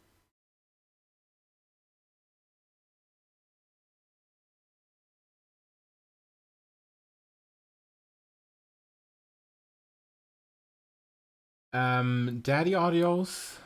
Yes. My thing is that I did that a lot with her because I was her daddy. She was my baby girl. And we liked an age play component to it though. So for us it wasn't like a BDSM honorific. For us it was a little bit of that, but also a little bit of her being little for me and being naive for me sexually. And uh yeah, kind of a dark edge also to the fantasies at times. And that's unfortunately not allowed anymore on Reddit. So um so I haven't been doing those that much.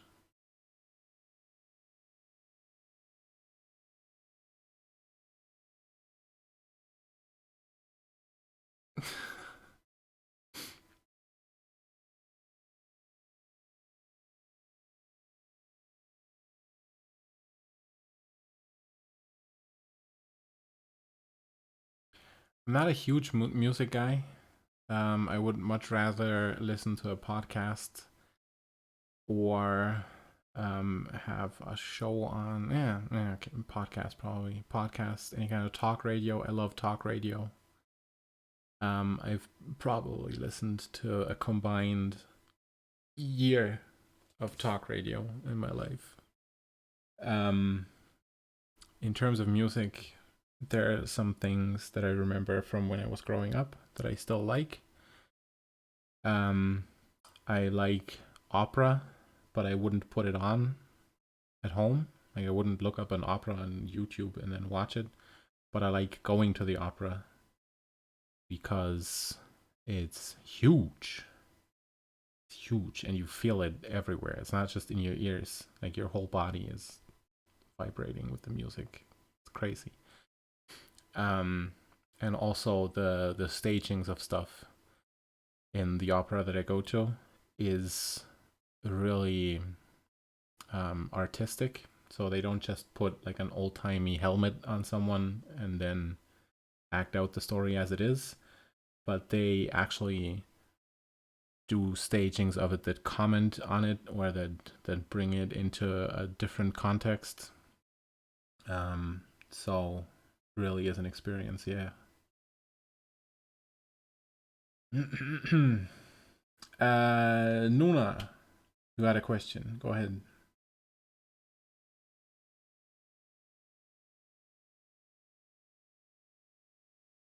Fave books because it's up there. I'll just 1984 is a must read. And I went into that thinking, oh, okay, so it's going to be about a surveillance state, right? It's fairly interesting, but also, so we got security cameras now. How horrifying, you know? But it's so much more. First of all, the idea that we think within language, and thus when you control language, you control thinking and the way they go about it with this newspeak and these terms like double think and stuff that you learn about as you read the book. That is really fascinating. And then there are things in it like there's a scene where there's a parade for a certain political party, and a speaker says, "Oh, we've always been at war with such and such." And as he's doing the speech, he gets news that alliances have shifted, and he doesn't miss a beat and continues with the sentence, but finishes it different, right? Because now allegiances have shifted. And then people look around and they see that there are decorations up for the wrong allies that they're now at war with. And they put those up, right? But they still assume that interlopers and spies and stuff must be around and must have switched out the decorations for the wrong ones. And you read that the first time through and you think, okay, that's taking it a little far, right? I get what it's going for here and I get that it's literature or whatever, but this is a little far. But the beauty of the book is that you keep reading, and by the time you get to the end, it makes sense that people think this way. And that's what's scary about it. Because it shouldn't make sense, but it does. So that would be one. Then I really like fucking Rainbow Six, the Tom Clancy book. Mostly because I like the old Rainbow Six video game, Raven Shield, back when it was still single player.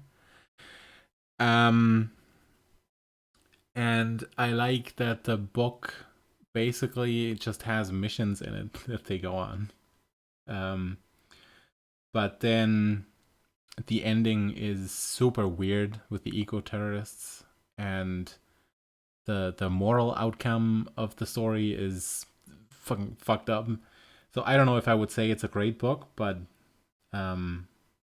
it's like I liked it in terms of action and stuff. Rainbow Six, because Team Rainbow is basically an anti-terror unit that gets founded for Europe. So that way, there's a unit that can operate not just in one country but in all of Europe. And so they send the best of the best to go to this unit, and the Six is the boss of that. And Rainbow Six is about that guy, basically. But it's more about the team, and then they go on missions. And most of the book is those missions. Yeah. Then there's a book. See, I would have to look up what it's called in English.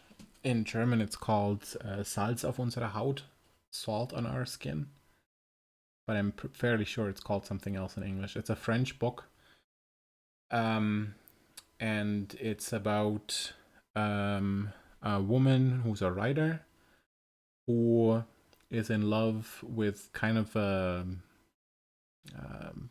blue collar. I think he's a fishmonger. I'm not quite sure. A guy who's a bit primitive, and they mostly have a sexual relationship, but then it never lasts. Always breaks up, and in between, she lives her life until she meets him again, and then they have sex again, and then yeah, like it keeps sparking up and then keeps dying down, and it's pretty interesting. There's a scene in it where she goes down on him, and she's pretty excited about doing it. Um, but then he lifts her up and says, "Stop it, come up, kiss me," because he has a bit of a Madonna whore complex, right? And so sucking cock is for lesser girls than he thinks of her. Um, so when I read that at the time, I thought it was really sweet.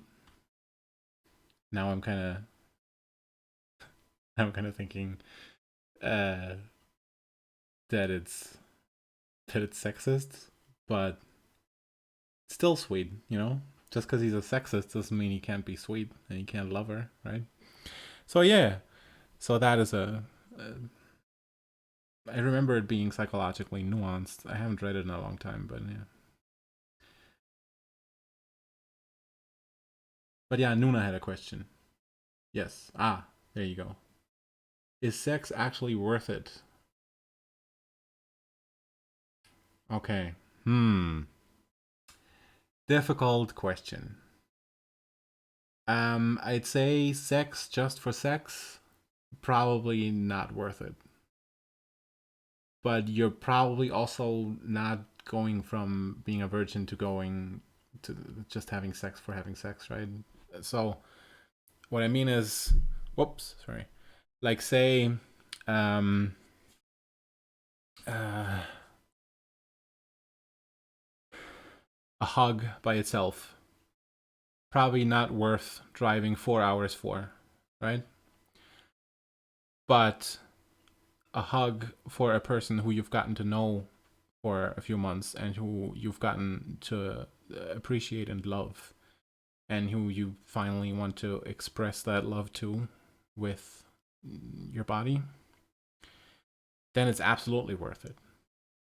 So if you just want to come, you can come right now, right?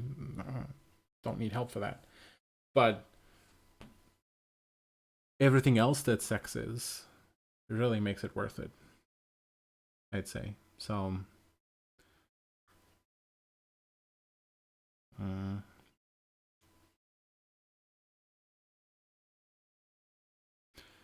well, you say that now, but you could meet this person next week.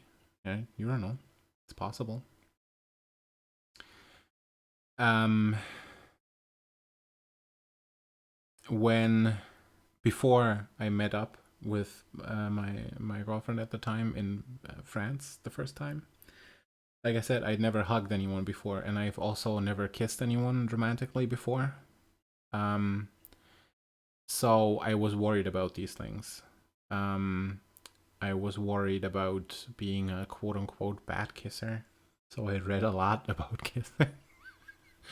um, and I wasn't sure how hugs would work because when you hug a guy, right, you sort of hug them, but then you pat their back 3 times, and that patting makes it so the hug doesn't count, basically, emotionally.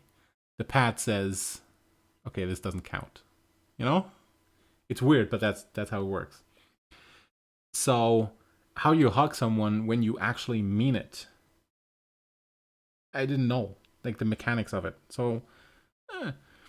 but then, um, but then we met, and she came out of the gate and was even smaller than I thought she would be, and she said I was even bigger than she thought I would be.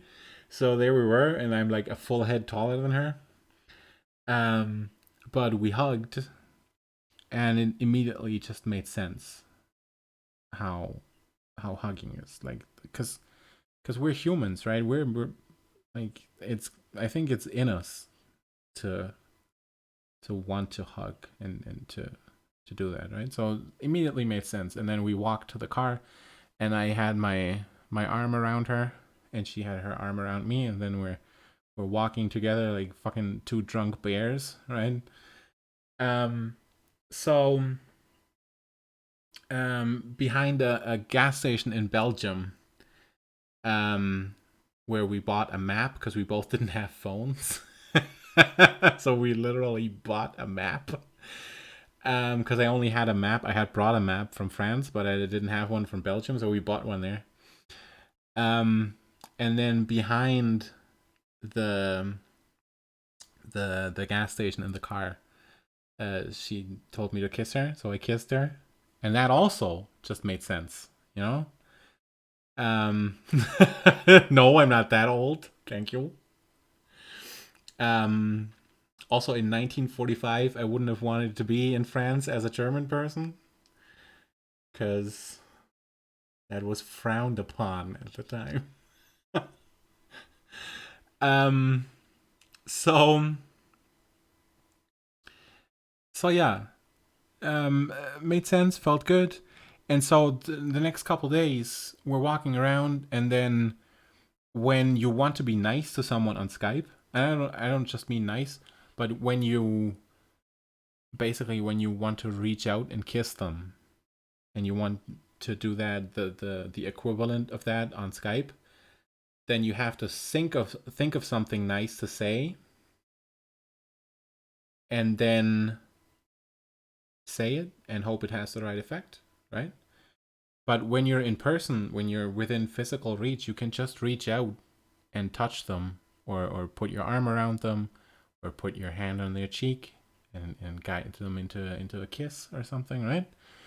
So it's like the communication that you have with them suddenly has a lot more emotional bandwidth, if that makes sense. So it's actually easier because you don't have to think of stuff. You can just, you feel like kissing her, so you kiss her. Done. You know. So um, it's it's great to have someone to do that with, and if that then extends to outright sex, all the better. Um, so I would say it's absolutely worth experiencing that, and I wouldn't close myself off from it, even when I'm feeling low and I'm feeling who's gonna love me being this fat, or because I get dark thoughts. Obviously, I have phases where I don't feel sexy, where I don't post an audio for a month because I can't make one.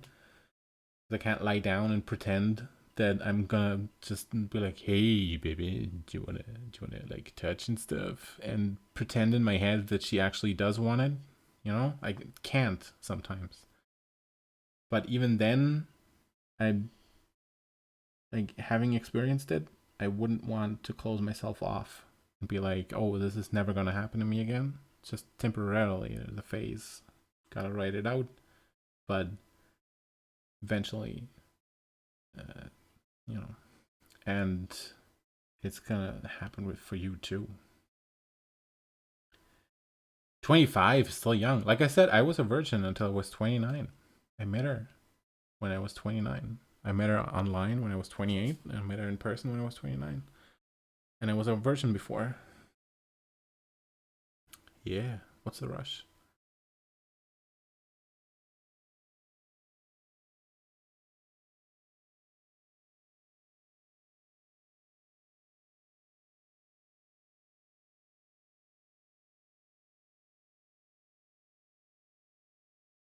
Mm-hmm.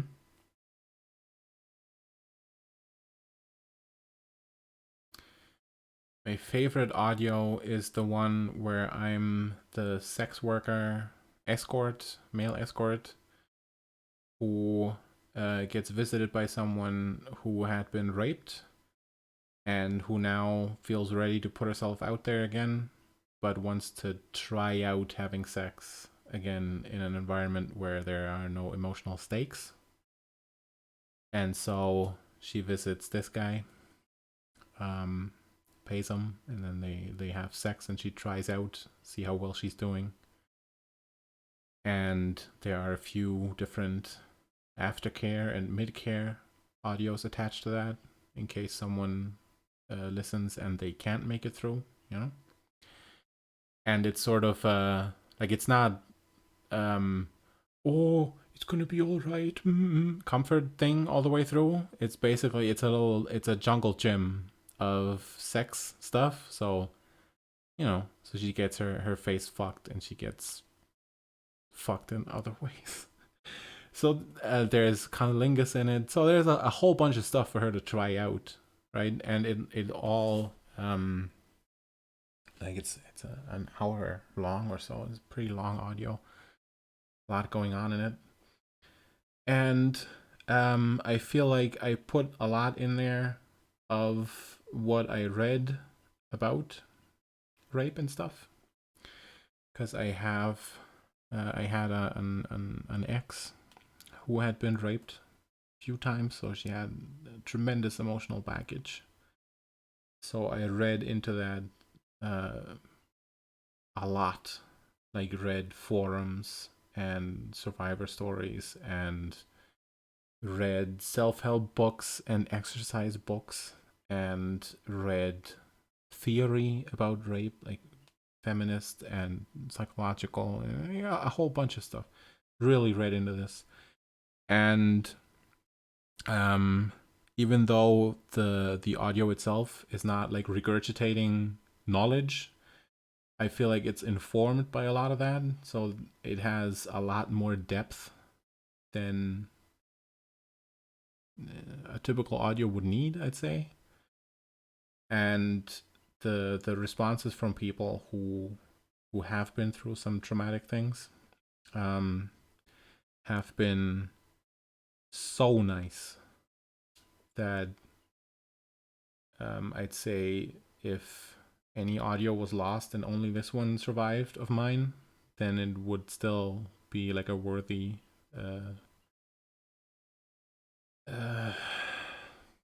career. Yeah. You know. So yeah, so that one.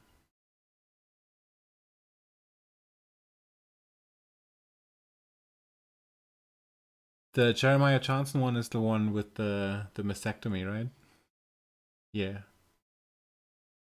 See, Jeremiah Johnson, that's another movie that I would have to put way up there, because I like how natural it looks. Um,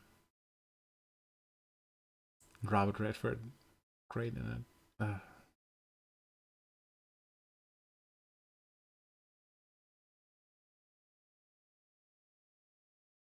Hmm. All right. Yeah, I get that. Sunny Six. Hmm.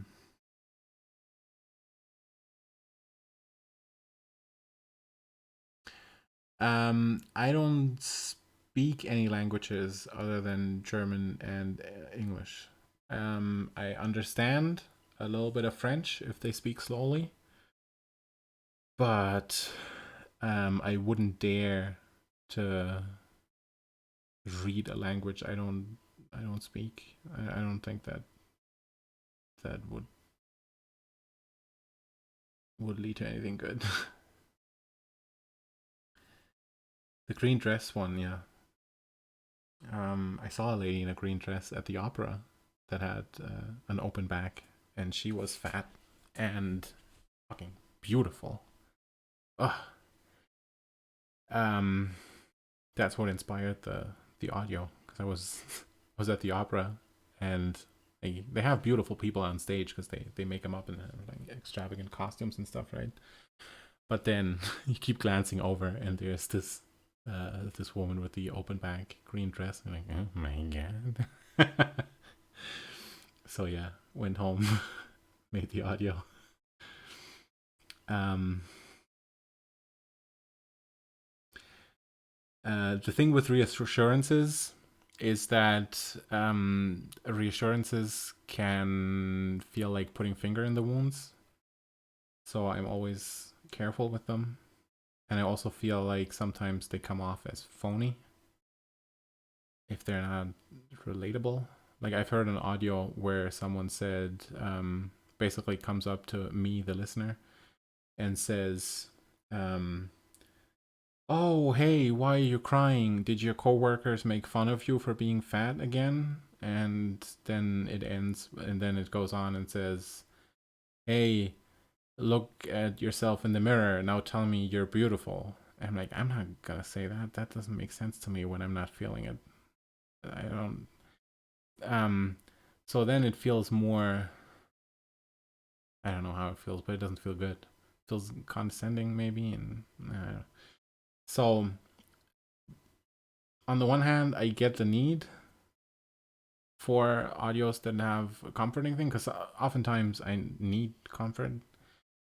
But other times I would just like an audio where someone just wants to fuck a guy who happens to be fat, right?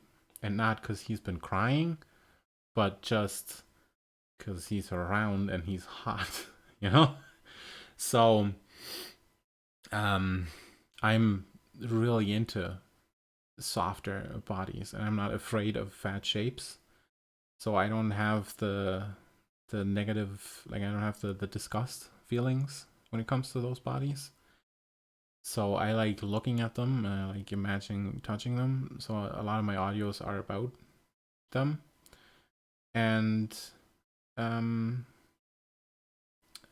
yeah, so with comfort, I'd like to do more comfort, but like I said, it's a tightrope to walk.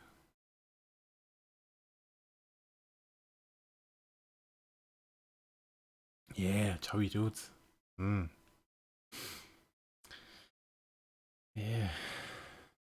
Love language I see up there.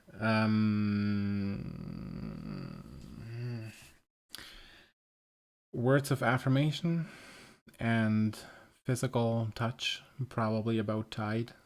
I would have said just words and touch.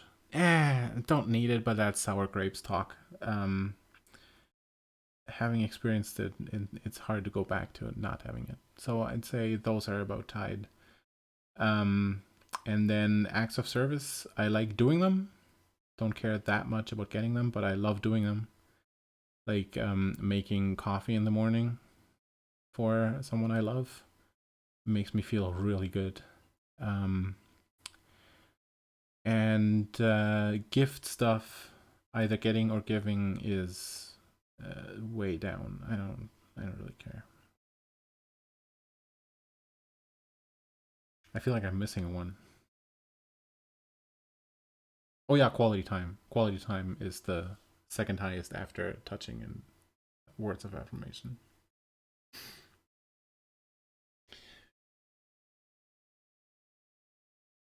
Finishing the audios. If the character comes, then I come too. I don't know if there's an audio where the character. I don't remember. Like outside of audios that don't have sex in them, like the cuddle ones, I don't come in those because that would be weird. But when you hear me come, then I come. And what you don't hear sometimes is that there might be a lead up, and then I might, like in the actual raw recording, it goes, oh, I'm getting close. And then I go, fuck. And then there's 5 minutes where I'm trying to get back up, try to build it back up. And then there might be another thing where I go, and then I waddle downstairs and I have a drink and I sit around and I come back and then I see that the microphone light is still on and I go, right. And then I get start whacking again. No, usually it's not a huge break in it, but like, you know, I might need a second go sometimes. And then later I edit that out, and then with the magic of editing, there's perfect pacing.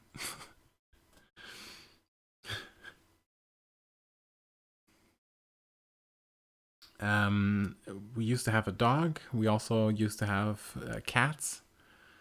We had a couple of strays over the years, and then their children. And we had a big white cat that we got as a gift from someone who had to move away and couldn't take him with them.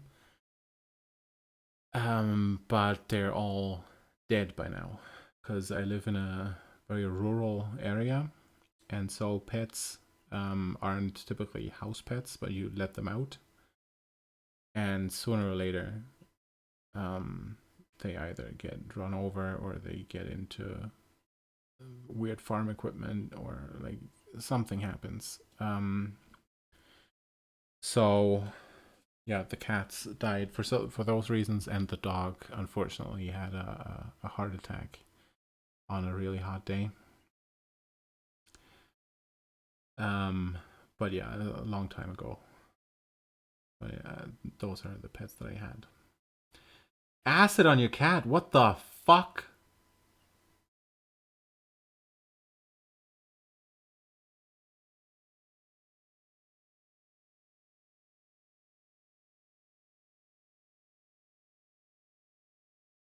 Ugh, that is terrible. Yeah.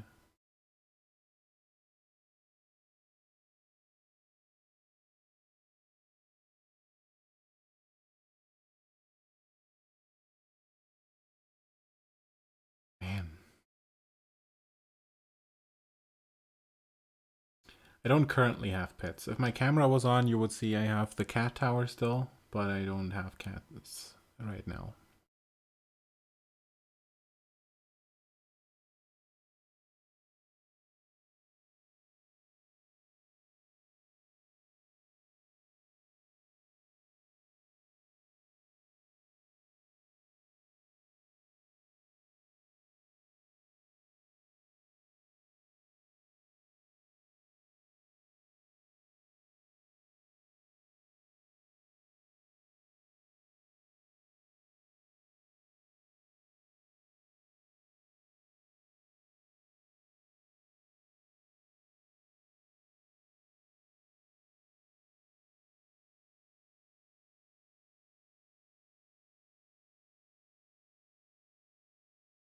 Oh, that's gotta be nice. Dogs.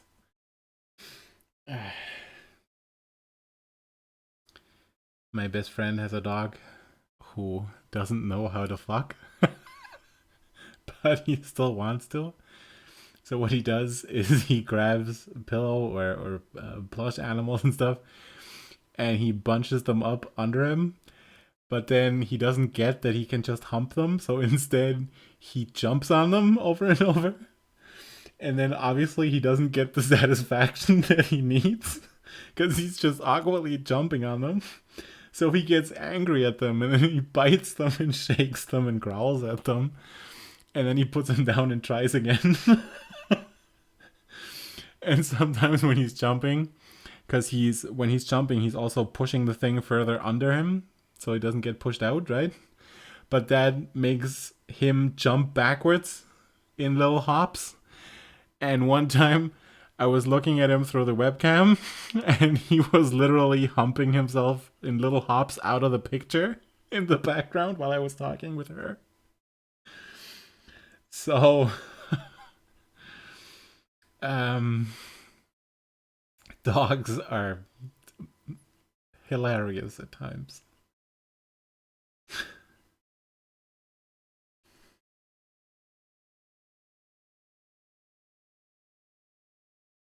You have a dog and a cat.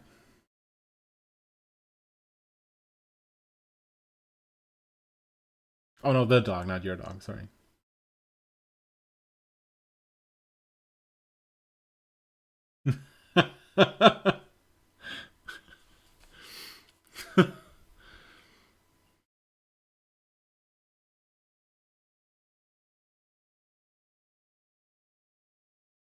I saw a GIF where a dog sniffed someone's butt.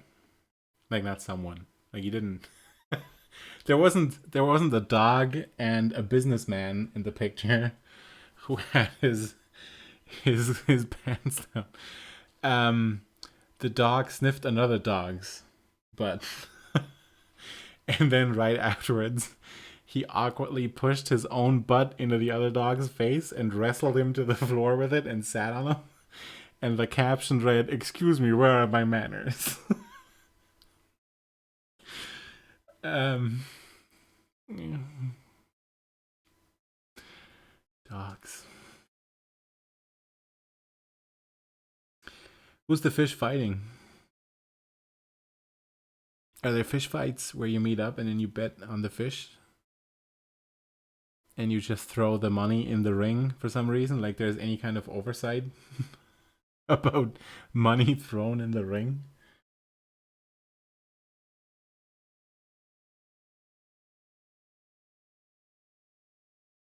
Interesting.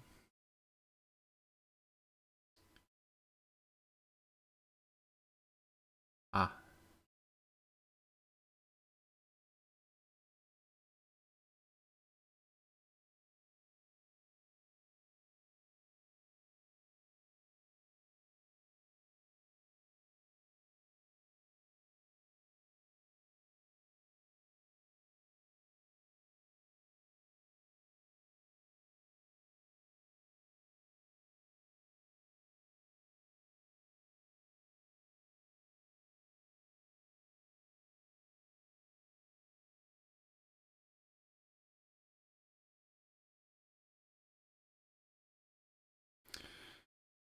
Oof. Um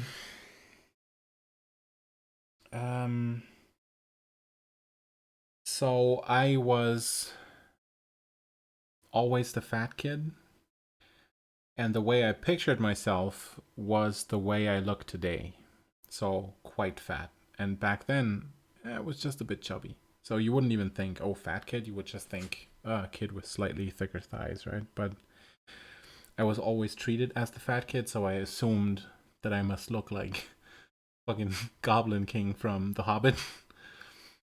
Um, so from about 18 onwards, I was really depressed throughout my 20s and thought about suicide a lot. Never seriously, like never in terms of actually making plans, but in terms of fantasizing about it, how great it would be if I could push a button and would disappear, right? Basically every day for at least an hour or two. Like, so it was pretty bad. Um, and part of what got me down so much at the time was that I was unattractive, and that um, whatever I had in my head, whatever sexual ideas I had, or whatever ways I would want to express love, no matter how beautiful they would be tainted because they're coming from me, from someone with my body, right? And yeah, that made me depressed. And then um, it's gotten to a point where it had gotten to a point where where I was mad at everyone for me being unattractive, because I figured they're rejecting me, right? So I would walk through the park on my way to university, for example, and I would see someone I found pretty, like say a nice soft fat girl, for example, and my first thought would be, oh my god, she's beautiful, and my second thought would be, yeah, she would want nothing to do with me because I'm gross. And then my third thought would be, ah, fuck, how dare she? You know? So I started resenting everyone basically. And so um that wasn't good for my mental health either. So um I started because I heard from people that they hate kids, and I thought, okay, that doesn't make any sense. I'm not really, but hating kids, why would you hate them, right? Outright hate? Weird. So I made an effort to, when I saw a kid, to make myself smile, just to be like, okay, I'm going to generate positive feelings in myself about this. And then I thought I should do this for people I find attractive too. So I started doing little mental exercises where when I was walking through the park and I would see someone pretty, I wouldn't think about rejection because they're not rejecting me. They don't, like, I'm not even on their radar, you know? I'm just some guy who's walking past. Not only have they forgotten me in 2 minutes, I didn't even register for them, right? So there's no rejection happening. It's weird to feel rejection when there's none happening. So why get hurt, right? So I thought instead, when I see someone I find pretty, I would think, like, make myself think. I had to make myself first. Make myself think, I wonder what she's up to. Maybe she's going to the bakery to get something sweet. Hope it tastes good. Good for her. Go you. You know, would feel happy thoughts and encouraging thoughts. And at first, I had to force that, but then that actually changed how I felt, and so that's how I clawed myself out of that hole.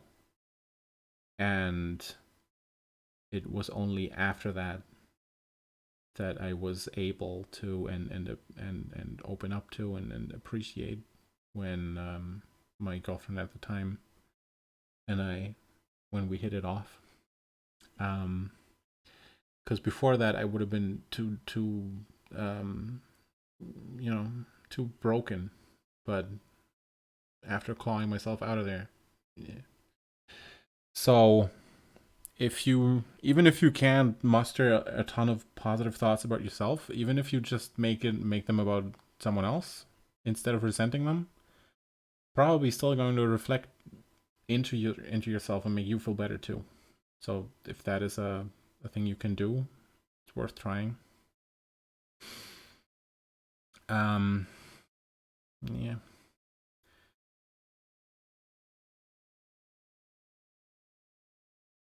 So another thing is that I'm fairly sure that if I hadn't been unattractive, if I had been crazy hot, right, then I would be a pretty terrible person today, because I would never have had to confront certain things that I think or that I feel. So even though I wouldn't wish that mental darkness on anyone, I think now that it's over, I think it made me, like, the today version of me is better now for having gone through it. Not that it was a good time, and not that I would wish it on someone, but you know.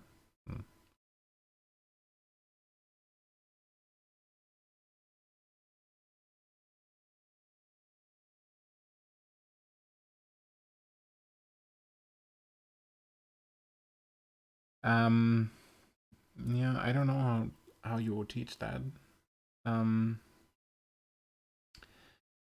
I think you just have to keep reiterating that people are people, and you should teach them to examine biases they have. For example, when I was in school still, I noticed that there were girls in our class who were, like, say 15, right? And they had boyfriends who were 26 and had a motorcycle. So at the time, we interpreted that, like, us boys thought, okay, so they don't like us because we're a little chubby, or we're a little weird, maybe, or I don't know, maybe, like, who knows. Apparently they like assholes because they are with assholes, because we could pretty plainly see that a 26-year-old with a motorcycle who dates a 15-year-old is an asshole, right? The thing is, though, it's very easy to fall into that and just have that narrative. But if someone had been there and had reiterated, look, they're people, they're not girls, they're people like you are. So who would you go out with? Right? Why aren't you asking her out, for example? The reason you don't is because you're shy and you're awkward and you're not ready. So who's she supposed to go with? You're not asking her. She can't ask you because she's shy and not ready, right? And awkward. So interesting is who's interested. And who's interested is a 26-year-old creep who's going to snatch her up. It's not like she picks him because he's such a great asshole and for some reason that's what she's into. It's because he's there and he's taking her because you can't. So that's who she ends up with. It's not her choice, it's the guy's choice. So if you then let the first snap judgment and snap narrative fester, and then you start hating her for it because, hey, why wouldn't you date me? If instead you put yourself in their shoe, right, and you go examine it a little more, then it turns out, holy shit, she's going through something that she's probably going to regret later. That fucking sucks. And then you don't hate them anymore. And it goes like this with a lot of things. So, yeah. It's like when you go to university, right? What you actually learn there is one thing, but mostly you learn how to learn, how to get information, how to process it, right? And so if you teach someone, hey, these people aren't that bad, for example, that's one thing, right? But if you teach them how to get to that conclusion and how to always put the person first and think through from their perspective, try empathy, right?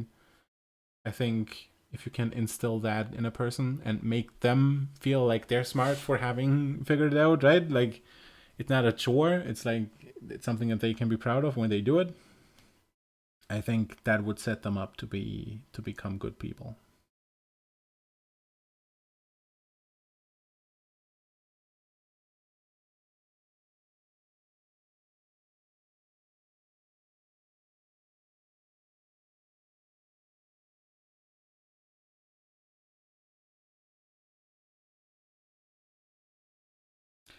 Pretty girly. Have you not been able to hear it all this time?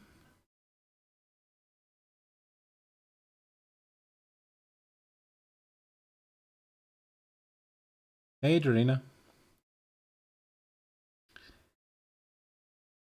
Oh, you're saying hi to her. This is like someone walking up to you and waving, and you wave back, but they're waving at someone behind you.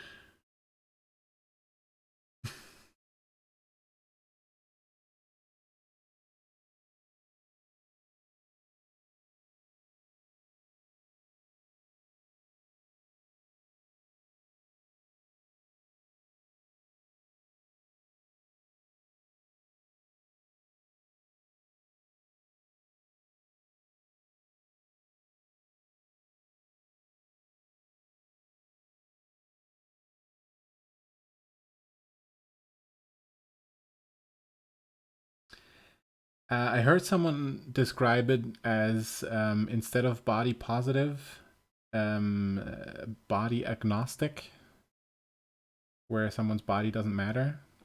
But I don't think I like that because the body always matters. Yeah, body neutrality. Yeah, that's also. Yeah, I don't know. I think people are starting to rag on body positivity now. Don't exactly understand why. I would have to read into it more. But for me, my feeling is that that I'll find something to like in someone I like. And if they're fat, then I'll like their fat and I'll like how that feels. But if they're not fat, then I'm not going to miss that. You know what I mean? I'm going to find something else. I'm going to find like their collarbones sexy. Whereas if I'm with someone fat, I won't miss seeing their collarbones because they're covered in fat. I don't care. Then I'll nuzzle into their soft neck. You know what I mean?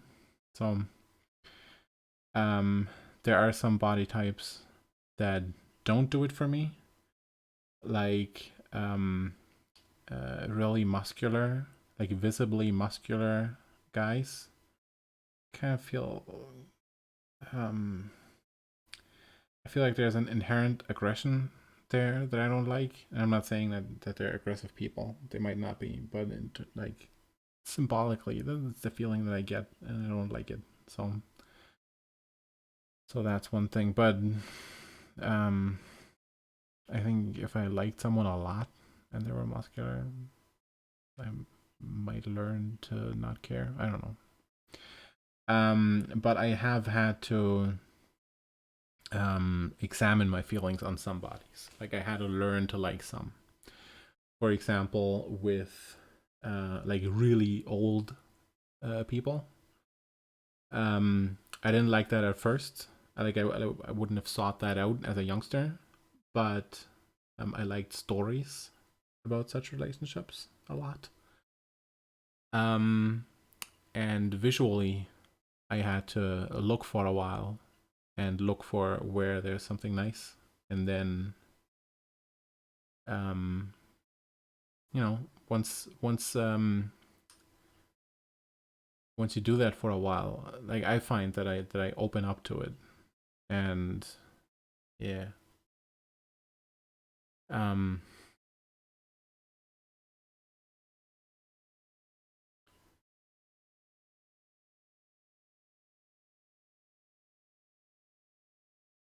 I feel like it's a worthwhile thing to do. For one thing, because it makes you less closed off to the possibility of like experiencing beauty somewhere, but it's also a good thing to do for those people.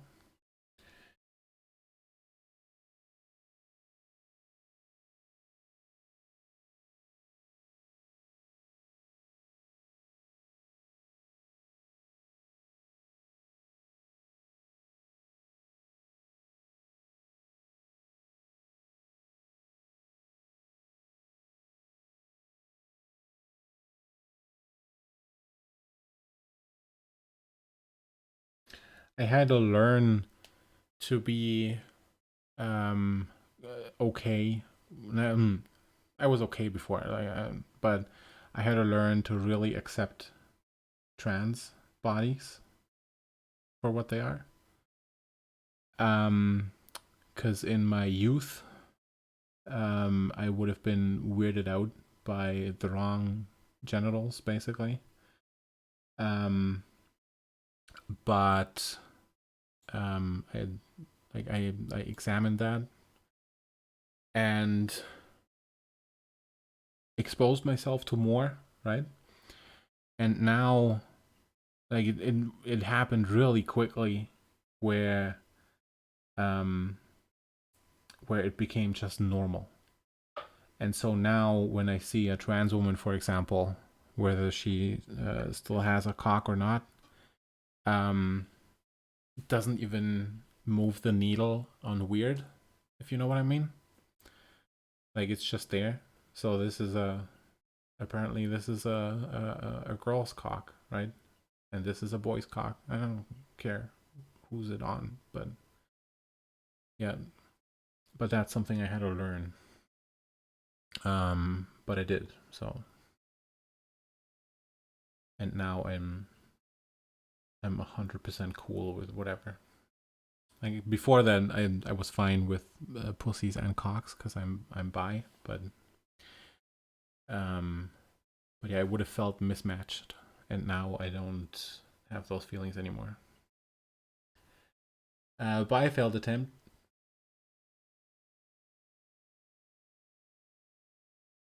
Yeah, happy Pride, everybody.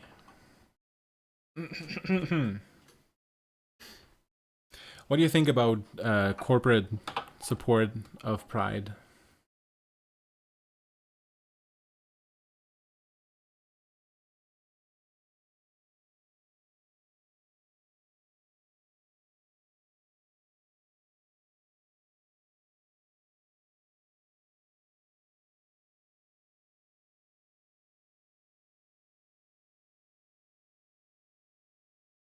Hmm. Yeah, sometimes it's really insidious what goes on behind the scenes. Um,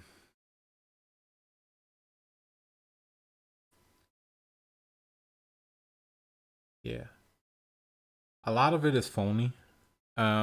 But I'll tell you what I really, really, really like about it.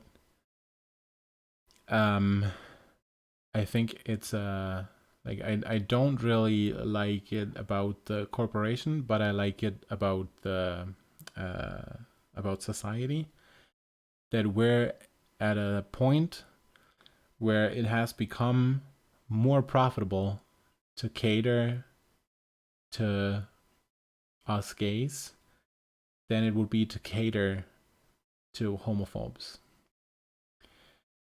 So even if I don't take it at face value when fucking I don't know Nestle says happy pride, right? I still think it's a great sign, a great indicator that we've come a long way, because they wouldn't do it if we weren't as powerful as we are, you know? Because there would be no point in catering to us. In Nazi Germany, there was no Happy Chew month that corporations engaged in, right? Because, yeah. But now, Happy Pride is a thing that's profitable to say. So I recognize that it's probably phony when they're saying it, but I like that we're so far in mainstream that it they recognize it's profitable to say it. So yeah. Kristen, you came out as bi. That's awesome. And it went well too. Nice.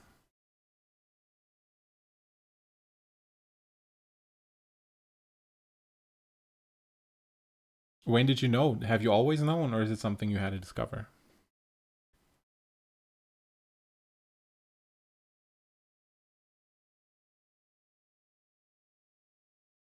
Oh no, Sunny Six. Jesus. Really?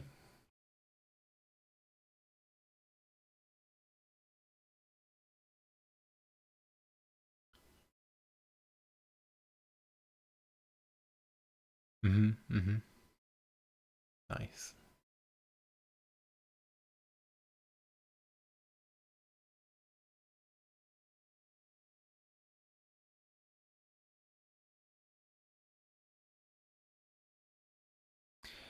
Um, I didn't admit it to myself until my 20s.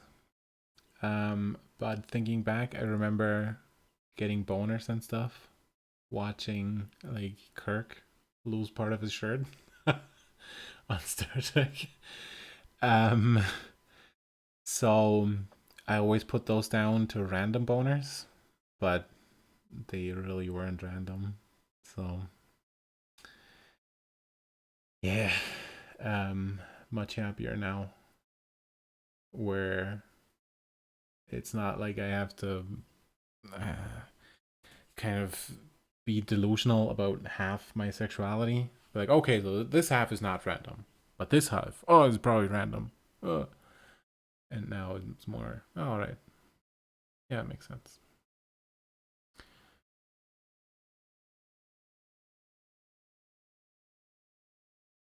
Plausible deniability, all right.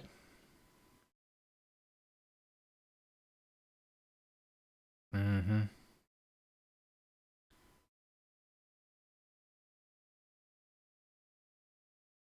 So how did that go then? Did you have to back out? No, no, no. I've been only in a physical relationship with one person, and that's my best friend, former girlfriend. I've jerked off with 2 guys online, but wasn't a relationship. It was more a failed experiment.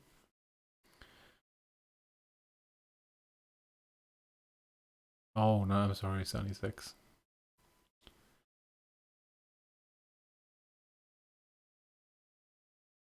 Hmm. I don't know, probably height. Do you mean as a turn on or as a? It's just a general thing I notice. Because I think the first thing I notice would be height, and then body shape, and then face. Um.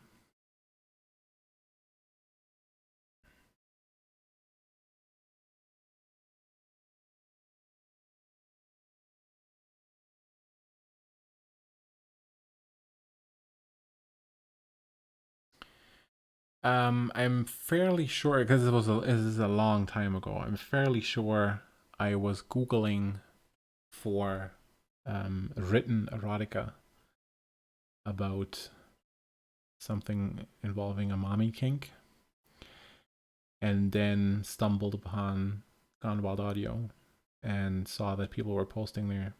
And back then there were relatively few guys because it was still new, but a couple of them posted.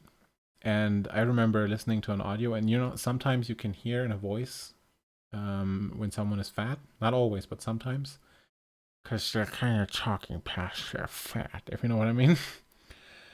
um, and so with with one person, I was kind of wondering, and I caught myself wondering, and then I thought there would be no way of knowing at all, right?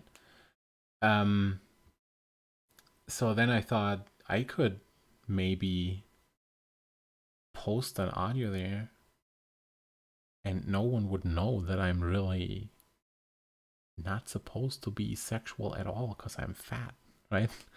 So so I infiltrated this place and posted sexy audios. Um yeah, it went really well. People were super nice to me. People said my voice was a turn on. So uh yeah, a crazy thing to experience.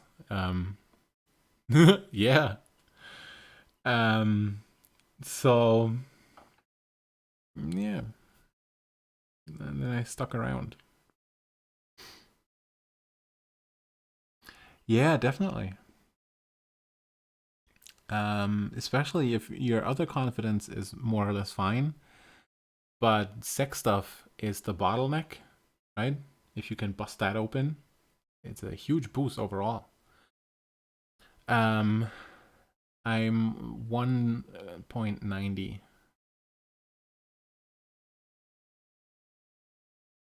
So that would be 6'2" in imperial units.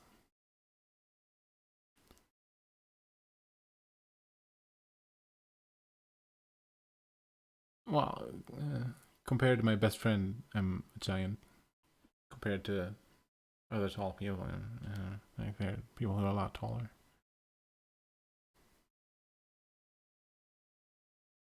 It is nice walking through crowds and not feeling like you're lost because you can still look around a bit.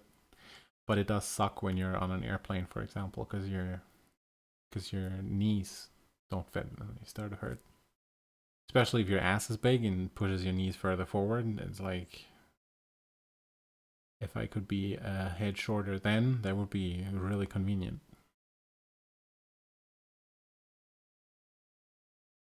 5'11" is fucking plenty. 5'3", adorable. Okay.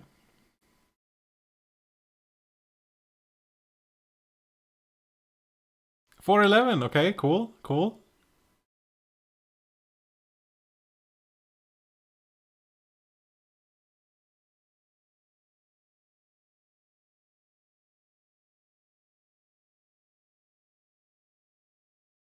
Like fun teasing or actual like? Because 5'3" is adorable.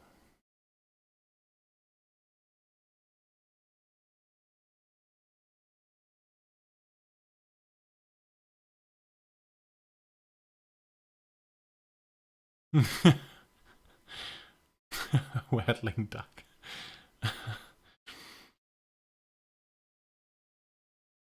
Yeah, 5'9" though. No one's going to see that it's not 6 foot unless you're standing right next to something that is exactly 6 foot. So 5'9", 6 feet, whatever. It's fine. Don't worry about it.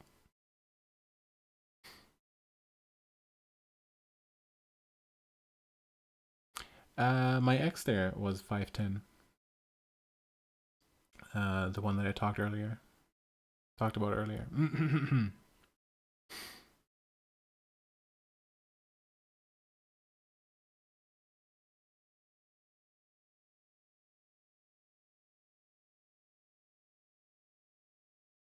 Oh yeah, Fro, sure. If you can have hair that stands up a little bit. Yeah.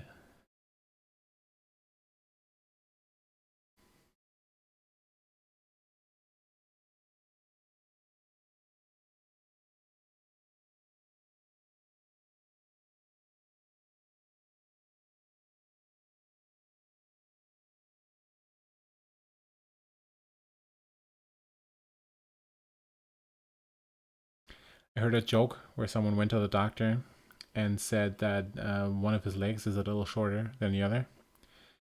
And the doctor said, "Oh yeah, then that's probably normal. That's just due to age." And then the guy said, "No, that can't be because they're both the same age."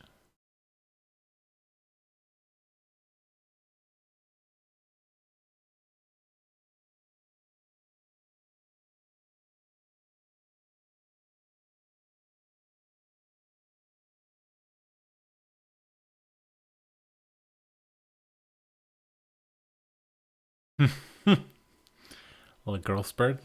Yeah. So is it important for you people that your partners are shorter or taller?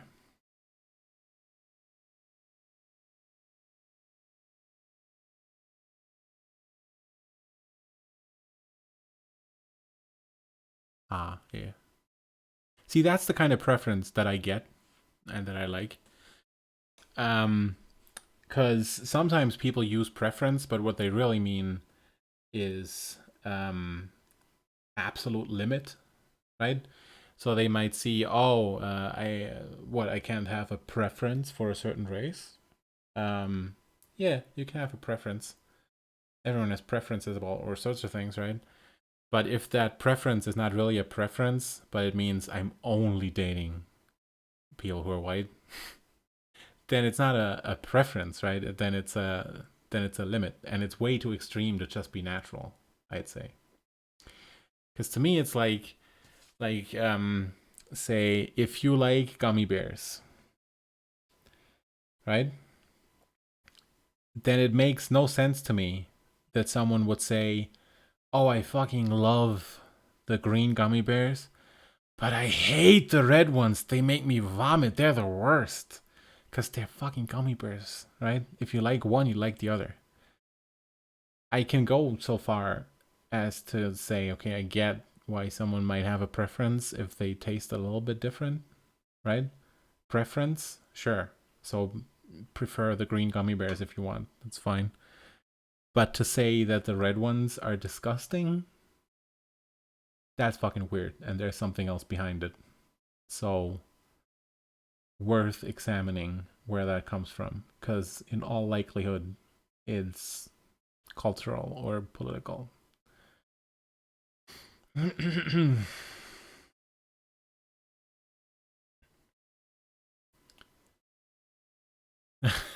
Climb them. Yeah.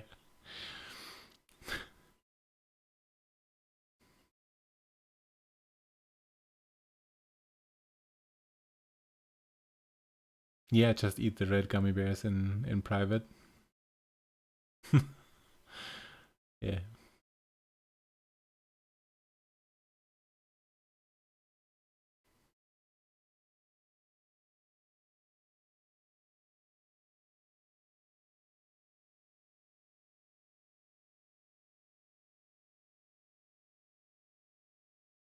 Doesn't take that much to toss someone on a bed, by the way.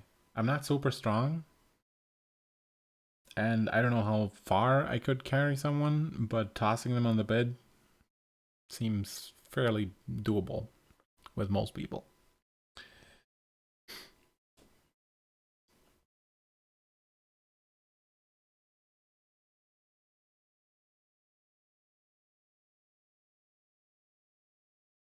I wouldn't worry too much, Salbert.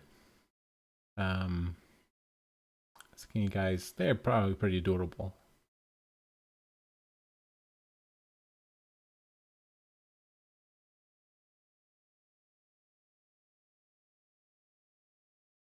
Yeah, metal. I don't know when yet, and like I said, I don't know the platform yet, but I'll post about it on the subreddit, right? And then, yeah, but it's definitely going to happen again, and maybe next time we'll play some Halo or something.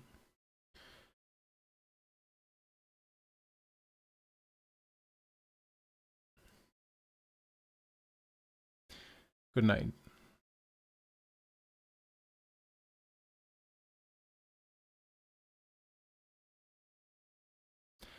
I'm having fun, so this is definitely going to happen again. Probably went better than if we had just played, because playing stuff is a distraction. I wasn't sure how many people would be showing up, so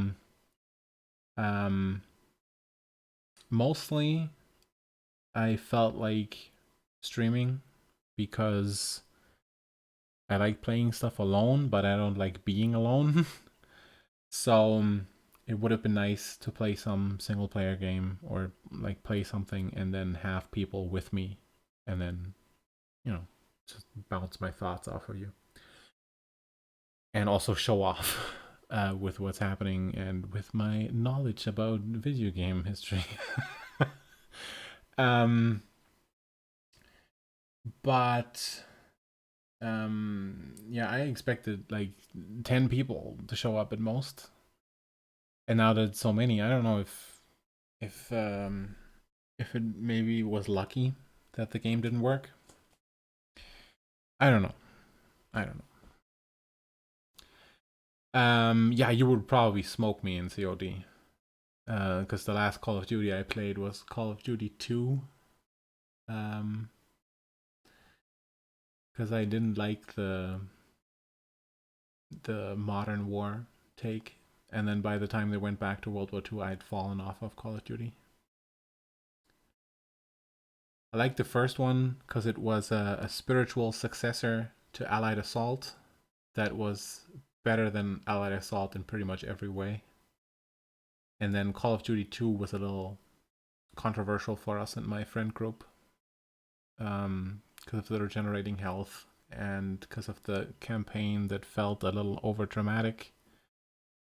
But multiplayer was aces, so we liked that a lot.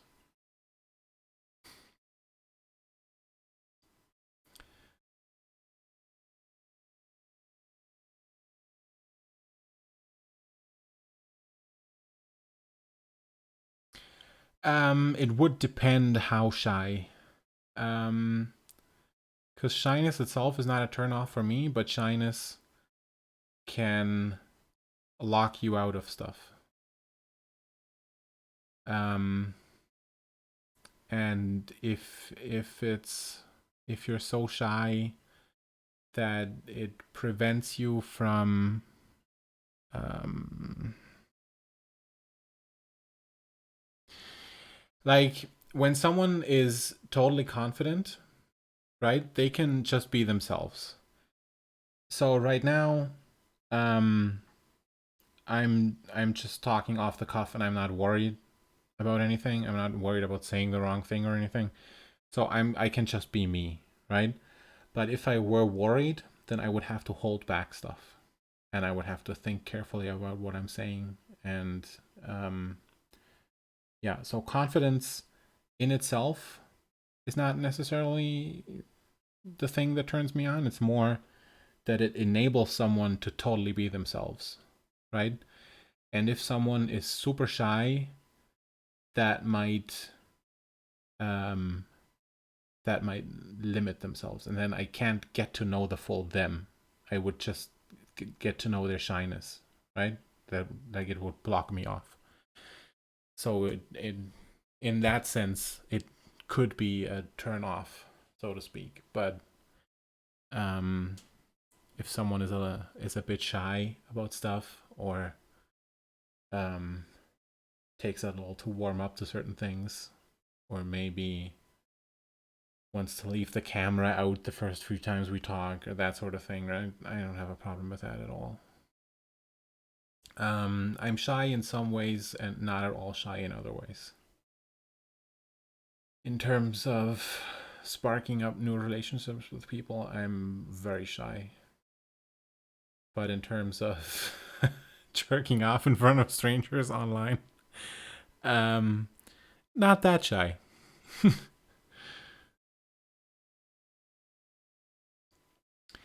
Shy people only need to feel comfortable around you, and then you will see the real them. Yeah, yeah. If they can get there, because some people, like I said, they're so shy that you just never get there. And that would be sad. But a little shyness, if the pace just needs to be a little lower, I don't mind. I got time. And if people, like, if they've given me enough indication to believe that they're worth getting to know, then, doesn't matter if it takes a bit. Yeah.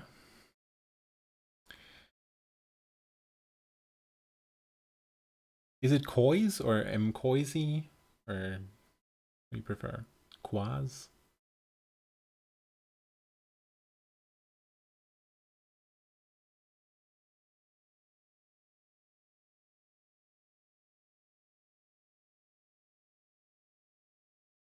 Koisi. Alright.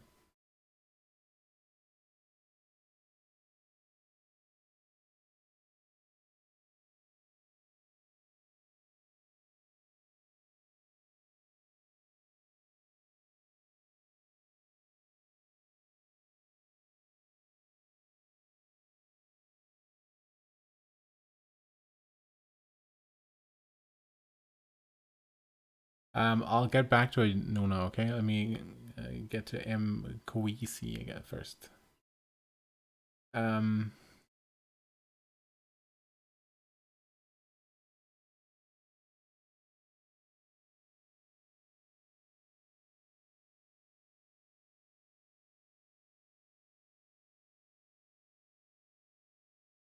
um, well, when you paint portraits of people,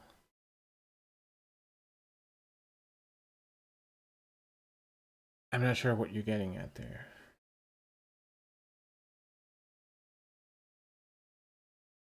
Because when you paint a portrait of a person, then it needs to look like the person, right? You're not gonna uh, put yourself in there. And if you make a portrait of yourself, probably should look like yourself. And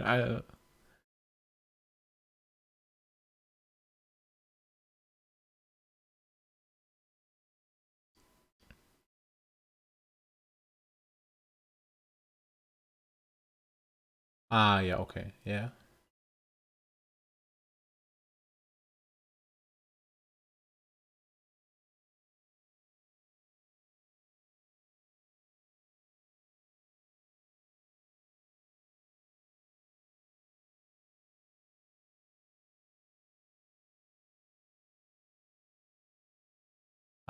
Okay, yeah. Um, so for example, if you were to paint yourself as a warrior, you wouldn't want to put too much muscle under the armor because you don't have them. For example, is that what I'm reading there?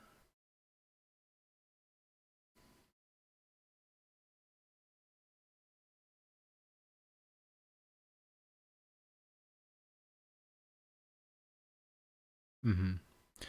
I think it depends on what you want out of it. Um, because honesty can mean two things, right? Honesty in art, in terms of self-image, can mean that you're honest about the physical reality of yourself, and then maybe you wouldn't um, paint yourself as an imposing figure when you're not imposing or when you don't feel like imposing. Um, but it's also honest to say, this is how I see myself, and I might not look like this, but I feel it, right? So if you don't come across like a warrior person when I meet you, but inside you feel like you're fighting a certain fight, right? Like let's say you've fought off addiction for a while, struggled with it, and came out on top, and you feel like you've earned this warrior persona, and you're putting it in a context now that is different from your real context, but you're putting it, like, say, in a fantasy sort of thing. Then that would be honest in its own way, you know. It just depends what you're going for. When I make audios, in a lot of them, I don't say that I'm fat. It doesn't come up. In some of them, I do say I'm fat. But I wouldn't make one where I say I have abs when I don't, right? Um, but I act in ways that the real me probably would be too shy to do unless I'm really comfortable with a partner. So um I keep saying that to people that in terms of audio, um I pretend, I don't lie, you know? Um and I think if you can say that about your art, that's honest enough. Because you don't owe anyone more honesty, right? You don't, just needs to be honest enough where you can feel like, yes, this is me. This is expressing what I want to express about myself. And whether that's depicting a physical reality or an emotional reality, or maybe even just a wish, right? Then, like, you define what honesty you're going for.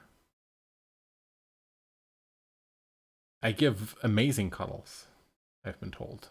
Like, this isn't just my opinion. I might be biased. Well, all right. The people who said this were probably also biased. See, now I'm doubting it. I could be a shitty cuddler. I don't even know. No, I give great cuddles.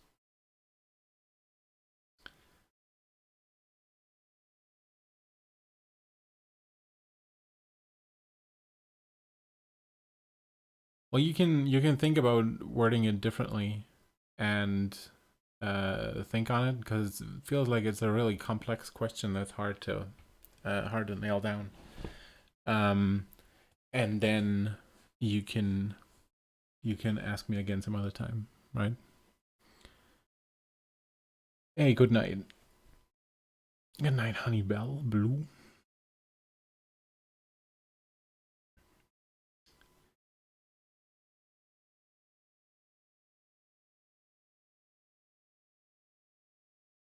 Yeah, Nuna, I think um, that with individuals, it's probably easier to find acceptance than with the societal image on the whole.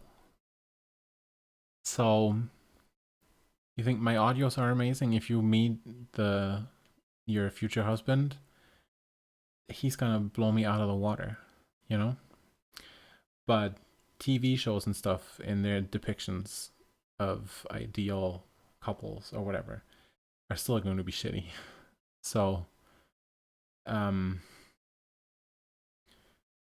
yeah, but you really just need to find the one great person that meshes with you. I think you can do that.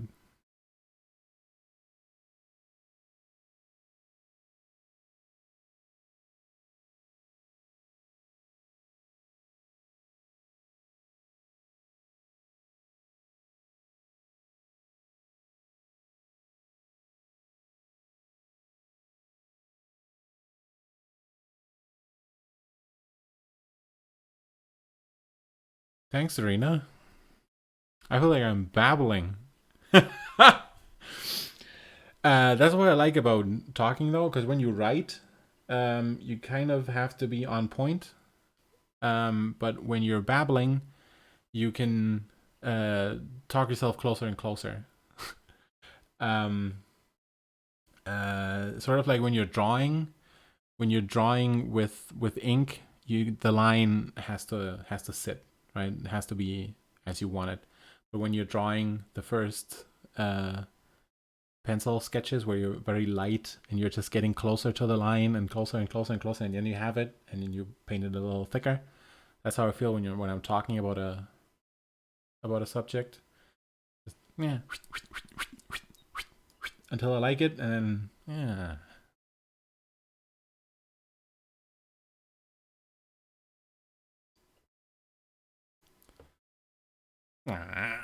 You people are so nice.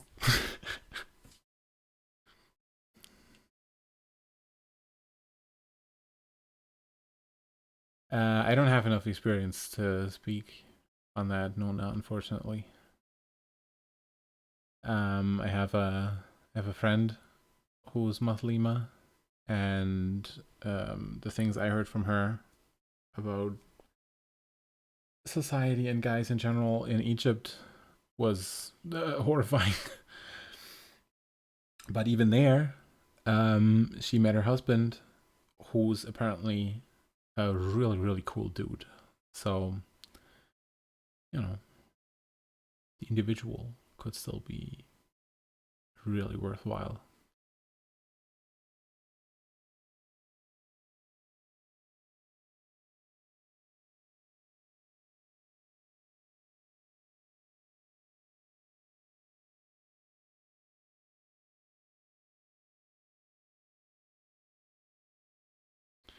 How do you feel about closing shop? Because this was only supposed to go till, what was it, 8? And now we're at 9:30.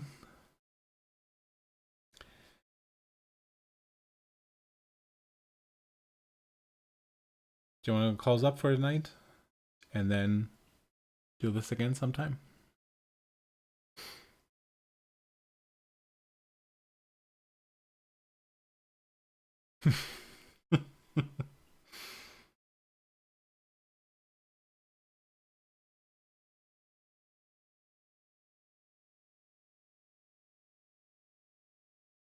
Oh, I'm glad you liked it. Salford.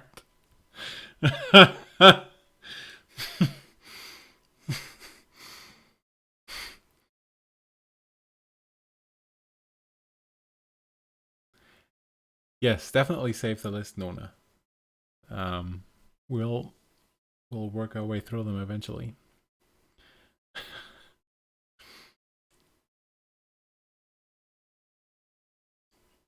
Thanks. It was nice having you here too. All right. So good night, all of you. It was really nice having you here. I don't have concrete plans yet. It depends, because my friend also wants to join, but I don't know yet when she has time. And also, I don't know how long it's going to take until I can figure out the Twitch thing. And there's one birthday and one wedding anniversary that I have to go to this week. So might be a little bit, but it won't be too long. So I'm thinking maybe next week, the week after. Like, it's not gonna be too long, but yeah. So I'm gonna make a post when I know more.